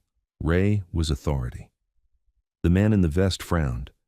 Then we need the fallback. Ray gestured to Eli. That's the fallback. Eli's blood ran cold. What does that mean? Ray's hand tightened on his shoulder. It means you walk. The man in the vest opened the warehouse door fully. Inside was a wide space filled with stacked pallets, tarps, and shadows. A forklift sat idle. A strip of light ran down the center like a runway. Ray nudged Eli forward. Go. Eli stepped in. The air inside was colder than outside. It smelled like oil and wet rope. His footsteps echoed off concrete. Ray followed him in, and two other men closed in behind them. Not close enough to touch, close enough to end any thought. Eli's eyes adjusted. He saw a second door at the far end of the warehouse, smaller, reinforced, and beside it, a table with a laptop open. A young guy sat at the laptop, hoodie up, pale face lit by the screen. Not a biker, not an older enforcer, a tech. The tech looked up, eyes darting to Eli, then down again fast like eye contact could get him killed. Ray addressed him. "We doing this or not?" The tech swallowed. "If the device is cracked, the schedule's dirty, but the shift still registers if the asset confirms." Eli's throat tightened. Asset. Not Kayla, not a girl. Asset. Ray pushed Eli forward until he stood under the strip of light. "Tell him," Ray said. Eli stared at the tech. "Tell him what?" Ray's voice went low. "Confirm shift." Eli looked at the laptop screen. He couldn't see details, but he saw a button, confirm, big and simple. Eli shook his head. "No." Scarmouth's voice drifted from somewhere behind them, amused. "Kid's got principles." Ray didn't flinch. "Eli." Hearing his name in Ray's mouth felt like a collar tightening. Eli forced words out. "If I confirm, she's gone." Ray stepped closer. "If you don't confirm, you're gone. And then she's still gone." Eli's lungs locked. The logic was a cage. Either way, they kept control. Then Eli heard something else, faint, barely there. A muffled thump from behind the reinforced door at the far end. Eli's head snapped toward it, another thump, softer, like a foot dragging. Eli's pulse spiked. "That's her." Ray's hand came up to Eli's shoulder again, steering his attention away. "Don't look." Eli looked anyway. The reinforced door had a small gap at the bottom, just enough for air. A thin line of darkness and a sound, one weak human noise that didn't belong in a warehouse. A whimper. Eli's stomach turned. He took one step toward the door before he could stop himself. Ray grabbed him and yanked him back hard. Eli stumbled, caught himself. Ray's voice stayed calm. "You don't get to improvise." Eli's eyes burned. "You said I'd see her." Ray leaned close, voice barely above a whisper. "You saw what you needed. Now confirm." The tech's fingers hovered over the keyboard, waiting like a clerk at a register. Eli's mind raced. If he confirmed, he locked the schedule. If he didn't, he died. But there was a third path. Break the system so hard they couldn't use it. He looked at the laptop, then at the forklift, then at the wide warehouse door behind them. And he realized something. They were comfortable because they thought he was alone. A homeless kid with no allies, no network. But Tina had said one name like a lifeline. Rosa. If Rosa had the footage, Rosa might already be moving. Eli stalled, buying seconds. "If I confirm," he said, voice shaking, but steady enough, "you let her go." Scarmouth laughed. Listen to him. Ray didn't laugh. Ray watched Eli like he was watching a fuse. "Confirm," he repeated. Eli's gaze flicked to the reinforced door again. Another muffled thump, then a new sound cut through the warehouse, distant at first. A siren, a real one, not the clean-shouted word, not a trick. A rising wail outside, closing fast. Everyone froze. Ray's head snapped toward the open warehouse entrance. Scarmouth's voice went tight. "That's not us." The tech looked up, terror flooding his face. "I didn't." Ray's eyes narrowed. "Shut up." The siren grew louder, then another, then the unmistakable crackle of radios outside. Eli's chest tightened with a hope he didn't trust. Ray moved first, stepping in front of Eli like a shield. His hand slid under his cut toward a weapon. Scarmouth's grin was gone. "Ray." Ray's voice was a razor. "Nobody moves until I see who it is."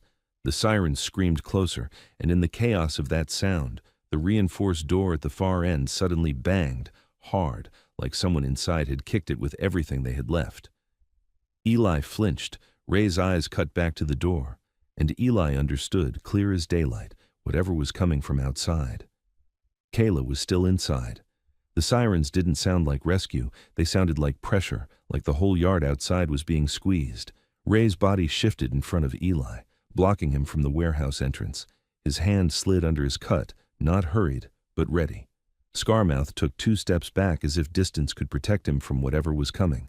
The tech's face went paper white. I didn't call. Shut up, Ray snapped. Outside, tires screeched, doors slammed, radio chatter crackled, real this time, messy, overlapping.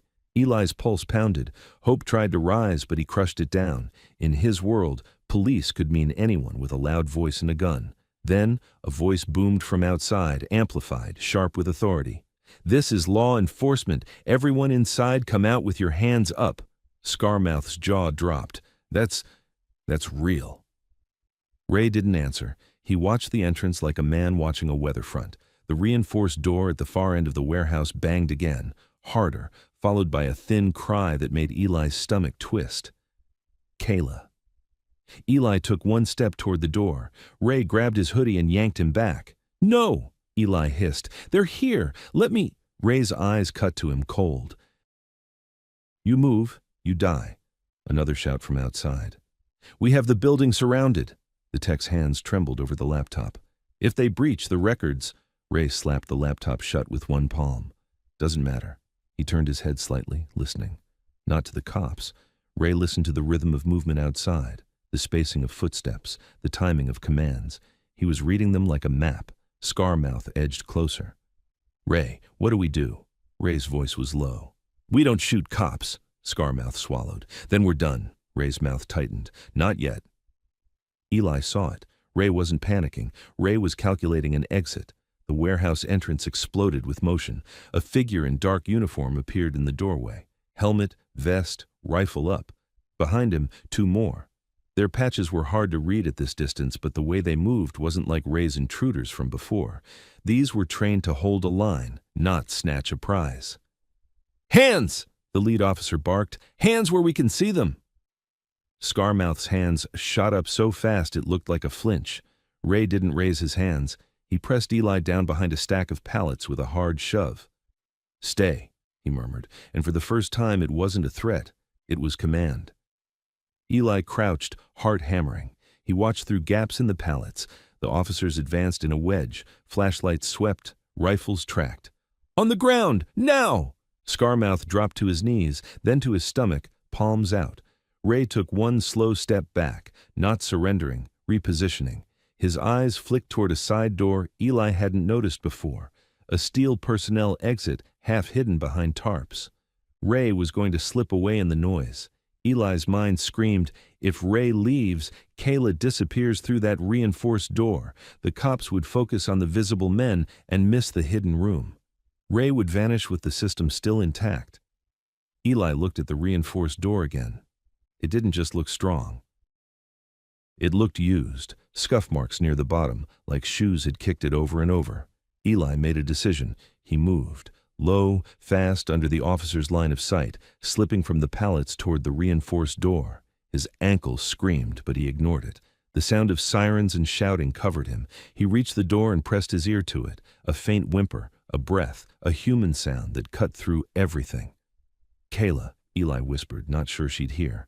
A weak knock answered, one tap, like a heartbeat. Eli's throat tightened. He grabbed the handle. It didn't move. He looked around. No keypad, no obvious latch, just a heavy bolt line and a hinge thick enough to hold a safe. Eli scanned the floor. Near the wall, a metal pry bar, half covered in dust, probably for pallets, probably never meant for rescue. He grabbed it. Behind him, Ray's voice cut through the chaos, calm and clear, directed at the officers. I'm unarmed, Ray said. I'm just a worker. I don't know what's going on. Liar. Professional. The officer's attention shifted to Ray for half a second, exactly what he wanted. Eli jammed the pry bar into the gap by the door frame and heaved. Nothing. He shifted, wedged deeper, pushed again. His ribs screamed, his ankle screamed. The bar groaned. Inside, Kayla made a weak sound. Fear, hope, both. Eli gritted his teeth and pushed harder. The bar slipped, scraping metal, sending a sharp clang through the warehouse. Heads snapped toward the sound. Hey! An officer shouted. Kid, get back! Ray's eyes locked on Eli. For the first time, Ray looked genuinely alarmed, not because Eli might get shot, but because Eli had found the door. Ray moved, fast. He lunged toward Eli, hand out like he was going to rip him away from the door. Eli yanked the pry bar up and swung it blindly. The metal clipped Ray's forearm. Ray hissed and recoiled. Eli slammed the pry bar into the door again. This time, the frame gave a fraction, a tiny shift. A breath of colder air leaked out. Eli's heart surged. He shoved again. The door opened an inch. A woman's voice, Kayla's, spilled out, barely audible. "Please!" Eli's eyes burned. "I'm here." Ray recovered and grabbed the pry bar, wrenching it. Eli held on. Their hands strained. Ray was stronger. Ray always was. Ray leaned close, voice low, furious. "You don't open that!" Eli spat. "Watch me!" Ray twisted, ripping the bar free, then slammed Eli hard into the wall. Eli's head bounced off concrete. Stars exploded. His knees buckled. Ray stepped in, blocking the door with his body. "You just signed your own paper," he whispered. An officer shouted, closer now. "On the ground, now!" Ray's hands finally went up, slow and controlled, like he was complying. But his eyes never left Eli. Because Ray knew something the officers didn't. Even if they arrested him, the door would get closed again, Kayla would get moved, and Eli would be the only one who could point to the right place. Eli pushed himself up, dizzy, blood in his mouth. He looked past Ray, through the inch-wide gap. He saw a sliver of a room. Concrete floor, a stained mattress, a pale hand reaching toward the light. Eli opened his mouth to shout, to tell the officers, to force them to look. And Ray shifted his weight, subtly, blocking the gap completely. Then Ray spoke loudly, for the officers. "That kid tried to break in. He's high. He's dangerous." The words hit Eli like a gunshot, because the officers' eyes snapped to Eli, and in their faces Eli saw the easiest story forming. The one that always formed around a homeless kid. Ray's story, not Eli's. And Kayla's hand disappeared back into darkness as the reinforced door swung shut with a heavy final click. Eli hit the floor with his hands out, not because he wanted to, but because 3 rifles swung his way at once. "Down! Now!" the lead officer barked. Eli dropped to his knees, palms spread. His head rang from the slam. Blood ran warm from his lip. He kept his eyes up anyway, locked on the reinforced door that had just swallowed Kayla back into darkness. "That door!" Eli rasped, voice shaking. "There's a girl in there! That door!" "Shut up," Ray said softly, hands still raised, posture perfect. A man performing innocence.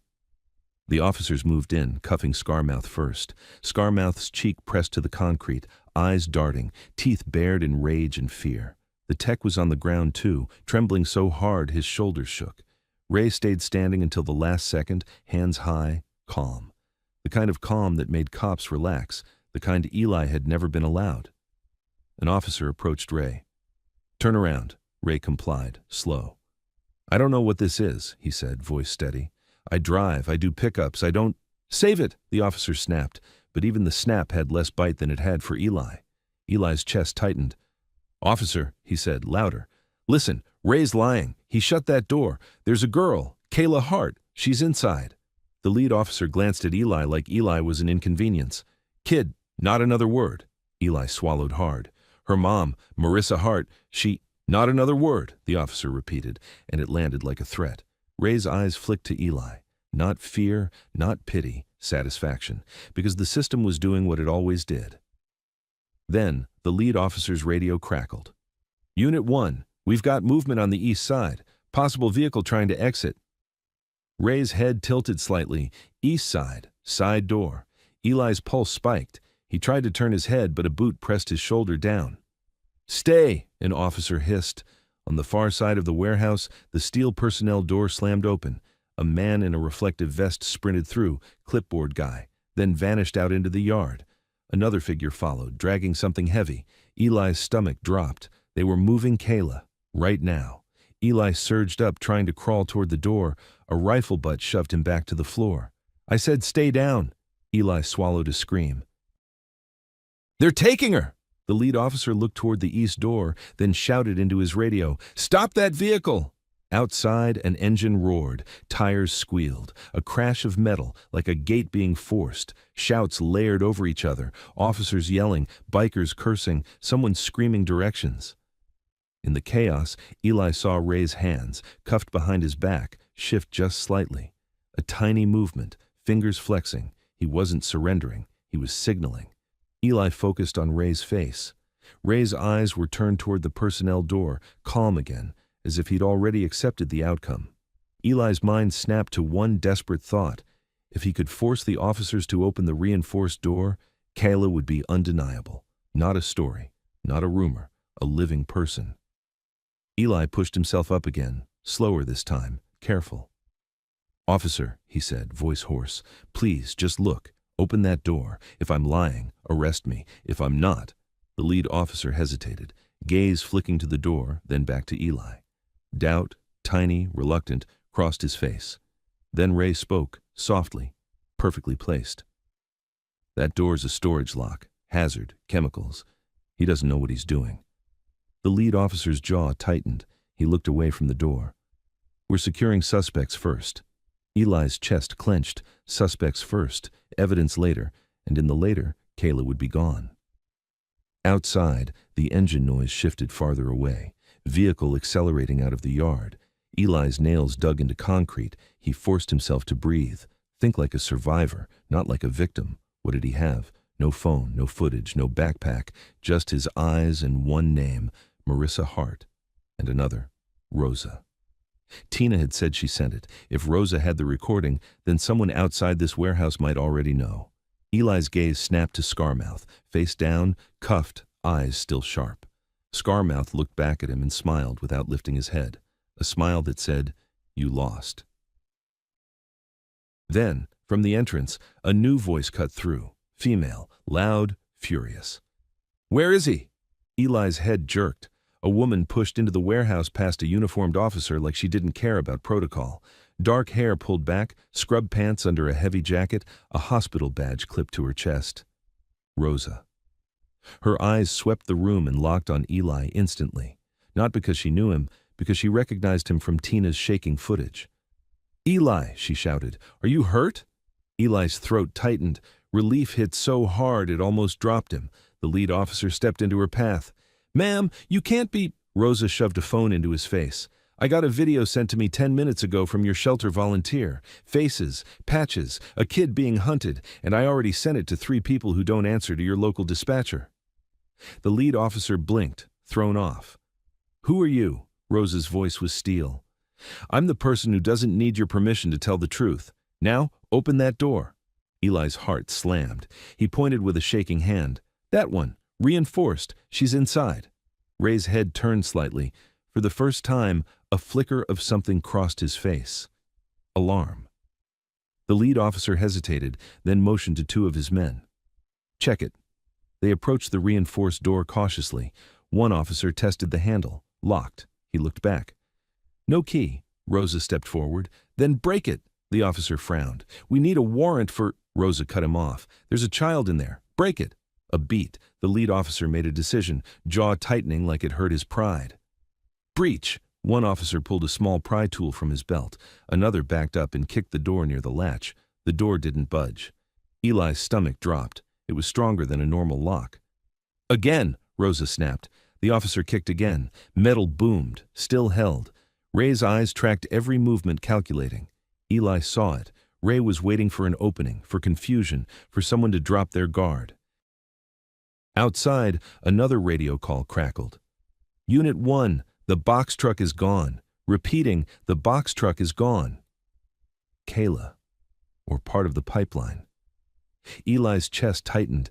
Even if they opened this door, it might be too late. The officer grabbed a heavier tool, something like a small battering ram from the entrance team. He swung. The metal frame groaned, a third swing, a crack. The door shifted half an inch and a cold breath of air leaked out. Eli leaned forward, eyes burning. Rosa's voice dropped, urgent. "Kayla, can you hear me?" From inside, a sound, weak, thin, human. A whimper. Eli felt his knees go soft. "She's there." The officer hit again. The latch gave. The reinforced door swung inward, and for a split second, Eli saw the room. Concrete, a stained mattress, a chain on the wall, but no Kayla in the open, just an empty mattress and fresh scuff marks like someone had been dragged out minutes ago. Rosa's face went pale. "No." Eli's chest collapsed inward. She was right there." Ray's calm voice drifted behind them, almost a whisper. "Told you, kid's confused." Eli spun toward Ray, rage rising, and in that instant, he saw it. Ray's cuffed hands had slipped lower. One wrist was free. The officer behind Ray hadn't noticed. Ray met Eli's eyes and smiled, just once. Then Ray moved. Ray moved like a door slamming. 1 second he was cuffed and calm. The next his freed wrist snapped up and a hidden pick flashed between his fingers, thin metal he'd palmed the whole time. He drove his shoulder into the nearest officer, not hard enough to drop him, just enough to create space. Confusion did the rest. "He's loose!" someone yelled. Rosa flinched back from the open room, face white, eyes still searching the corners like Kayla might be hiding in shadow. Eli stood frozen on the threshold, staring at the empty mattress, the chain on the wall, the fresh scrape marks that made his stomach turn. Too late. Behind him, boots pounded and rifles shifted, but the officers hesitated for a split second, the human hesitation of people who still wanted to avoid a gunfight in a warehouse full of unknowns. Ray used that split second like it was currency. He lunged toward Scarmouth, grabbed the biker by the back of the jacket and hauled him up as a shield. Scarmouth sputtered, half-cuffed, eyes wild. "Ray, what the—" Ray shoved Scarmouth forward into the officer's line, forcing them to shift their aim away. "Back!" Ray barked, "or you get a mess!" The lead officer shouted, "Drop him, now!" Ray didn't drop him. He pivoted, dragging Scarmouth sideways toward the personnel door, exactly where the box truck had escaped minutes earlier. Eli's body moved before his mind did. He limped after them, anger and panic fusing into one hard impulse. Don't let Ray vanish. Rosa grabbed Eli's sleeve. "Eli, stop!" Eli ripped free. "He took her!" Rosa's eyes flashed. "I know, but you'll get shot." Eli didn't care. He cared in the stupid way desperate people care, like pain was irrelevant. Ray reached the personnel door. An officer stepped in his path. Ray jammed Scarmouth forward, and the officer instinctively caught him, hands grabbing to keep him from falling. That half-second of contact was enough. Ray slipped past the officer's shoulder and punched through the door into the yard. The sirens outside were still screaming.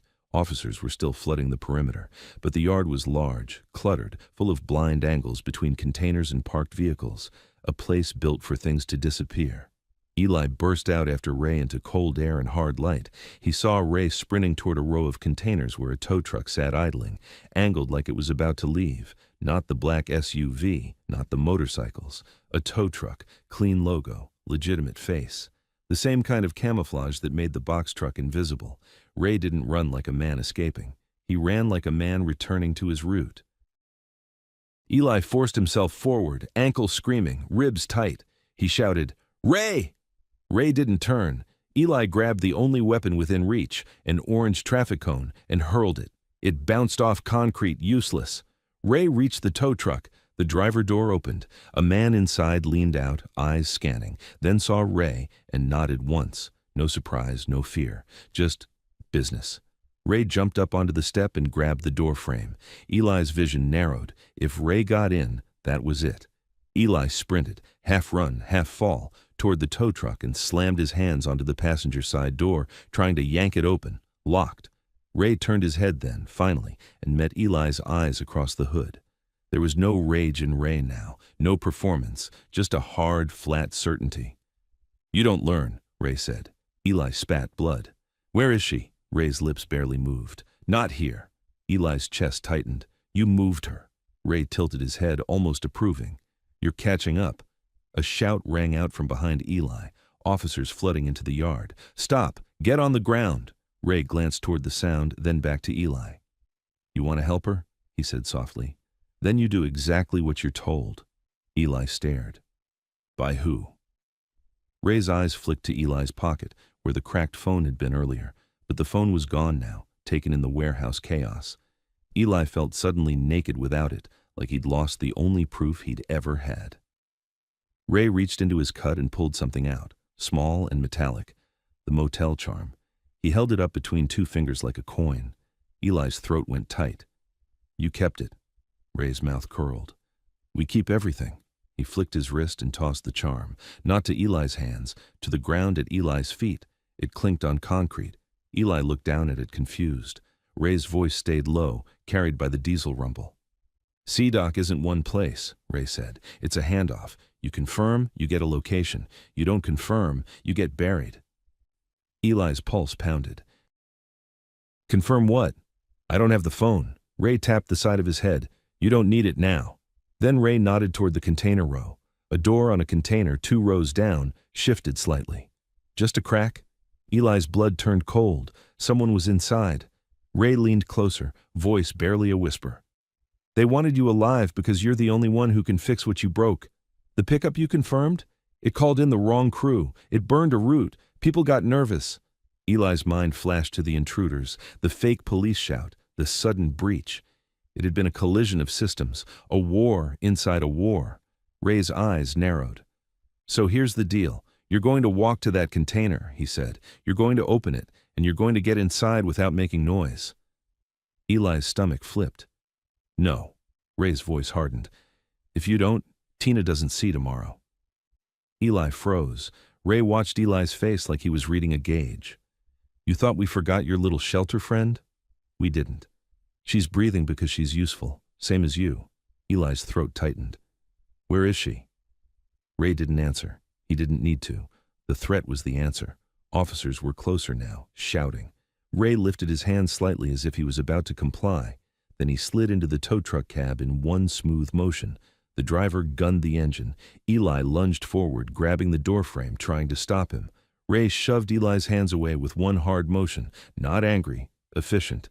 The tow truck rolled forward. Eli stumbled back, nearly falling. As it passed, Ray leaned out the open window one last time and said calmly, almost kindly, You want Kayla alive? You move like you're already dead. Then, the tow truck disappeared between containers, swallowed by the yard. An officer grabbed Eli from behind and slammed him to the ground. Don't move! The officer shouted. Eli hit concrete, pain flaring, but he didn't fight. He stared past the officer's boots at the motel charm lying in the dirt and the container door that had shifted. Because now Eli understood what Ray had just done. He'd handed Eli a choice that wasn't a choice. Open the container and step into the next trap, or refuse, and watch Tina become the price. Eli lay flat on the cold concrete with an officer's knee between his shoulder blades, his cheek pressed into grit. The yard smelled like diesel and river water and hot brakes. Don't move, the officer warned again. Eli didn't, not because he was obedient, because he was thinking.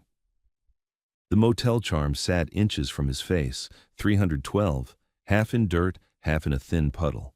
Beyond it, 2 container rows over, a door hung slightly ajar like a mouth that hadn't finished swallowing. Nobody else seemed to notice. Everyone was watching the tow truck's path, the bikes, the scattered suspects. Everyone wanted the clean ending. Eli knew there was no clean ending. He turned his head as much as the pressure allowed. Officer, he rasped, that container, someone's in there. The officer didn't even look. Kid, stop talking. Eli swallowed blood. A girl, or my friend. You're letting him leave with her. The officer leaned closer, voice hard. If you keep running your mouth, you're going in cuffs and staying there. Eli's chest tightened. That was Ray's whole strategy. Let authority handle him. Let the system label him. Let the important thing move while everyone argued about procedure. Eli stopped speaking. He waited. 10 seconds. 20. The officer's radio crackled. He turned his head for half a second. That half second was enough. Eli slid his fingers forward, slow, and hooked the motel charm by its ring. He pulled it under his palm, hiding it. Then he pressed his knuckles into the gravel and shifted his weight like he was just trying to breathe. The officer adjusted his knee, repositioning. Eli used the adjustment to roll his shoulder just enough to make himself smaller, and his hand found the officer's dropped glove on the ground near his face. Thick, black, tactical. It had fallen when the officer grabbed him. Eli slid his hand into it, hiding his fingers and the charm inside. The officer didn't notice. His attention was on the yard, on radios, on people shouting. Eli's eyes stayed on the container door. It moved again. Barely. A breath of metal. Someone inside was alive. Eli went still, let the officer believe he'd broken. When the officer finally pulled his knee off, it wasn't kindness, it was logistics. Get up, he ordered, grabbing Eli's arm. You're coming with us. Eli rose slowly, wincing, letting his ankle buckle a little to sell weakness. He kept his gaze down like a scared kid. The officer guided him toward a cluster of police vehicles at the edge of the yard. Eli counted steps. 10, 15. A siren wailed down the street, pulling several officers' attention away. Someone shouted about a perimeter breach, another vehicle seen. The officer's grip loosened for a heartbeat as he looked over his shoulder. Eli ripped free and ran, not toward the street, toward the containers. "Hey!" the officer shouted, instantly furious. Boots thundered after him. Eli sprinted, half limping, weaving between stacked metal walls that turned the yard into a maze. He didn't need speed. He needed angles. He reached the ajar container door and grabbed the handle with both hands. It was heavier than he expected. The seal fought him. He yanked hard. The door swung open. Darkness inside, thick and stale.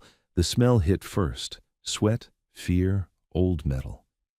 "Hello?" Eli whispered. A shape shifted in the back. Not Kayla. Tina. Her face was bruised, hair stuck to her cheek, wrists zip-tied. Her eyes were wide and glassy, but she was alive. Eli's chest collapsed with relief so sharp it hurt. "Tina!" Tina made a muffled sound through duct tape at her mouth. Eli surged forward. He tore the tape off gently and she sucked air, sobbing.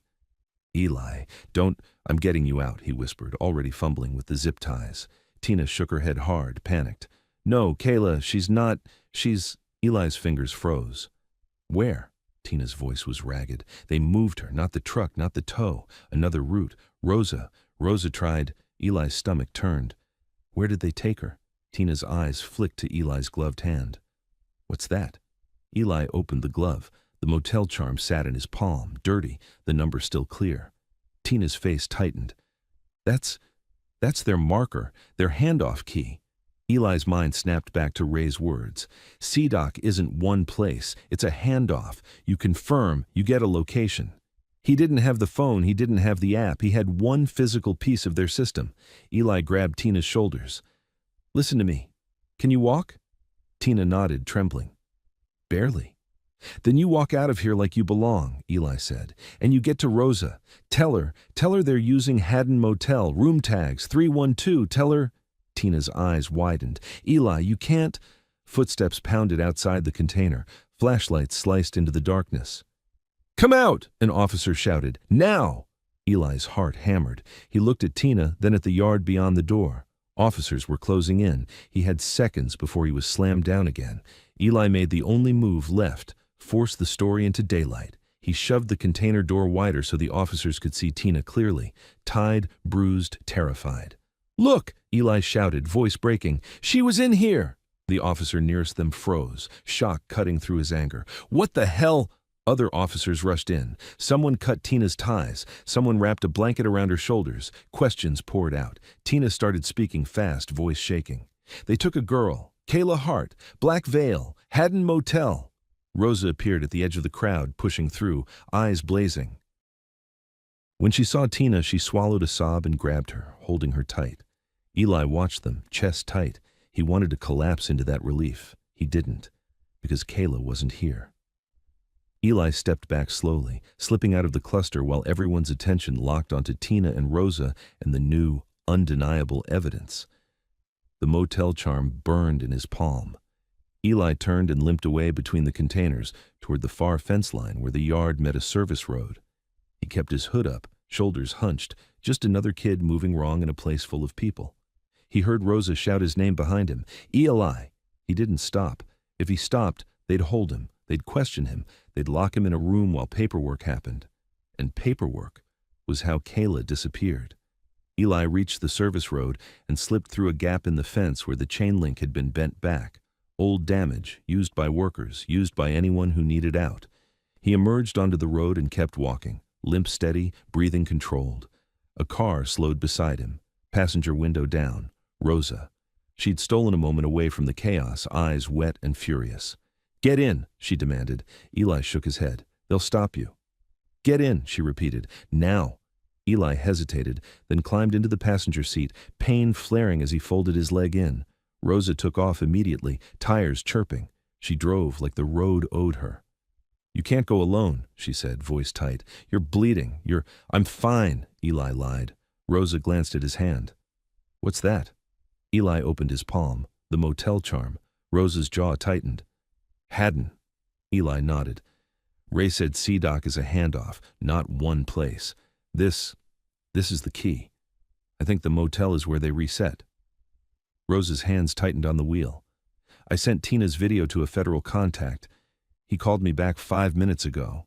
He said they've been watching Black Veil for months. Eli's stomach dropped. Then why didn't they stop them? Rose's voice broke. Because they needed a clean chain, and you just blew it up. Eli stared out the window at warehouses sliding past. Good. Rosa swallowed hard and drove faster. They turned onto Route 6. The Hadden Motel sign appeared ahead, faded neon, missing letters, the kind of place that looked too cheap to have secrets and therefore perfect for them. Eli's heart hammered. Room 312. Rosa slowed before the lot, eyes scanning. We don't walk in blind. Eli nodded, but he was already opening the car door. Rosa grabbed his sleeve. Eli, listen, if we do this, we do it smart. No hero moves. Eli looked at her hand, then at her face. I'm not a hero, he said. I'm just not letting her become a dot. Rosa released him, jaw clenched. Then we do it together. They stepped out into cold morning air and crossed the lot side by side toward the motel stairs. Above them, on the third-floor railing, someone watched. Eli felt it before he saw it. A silhouette in a black cut. Ray. He didn't run, he didn't hide. He leaned on the railing like he'd been waiting, and when Eli looked up, Ray lifted 2 fingers in a small, almost respectful salute. Then he turned and walked toward the door marked 312.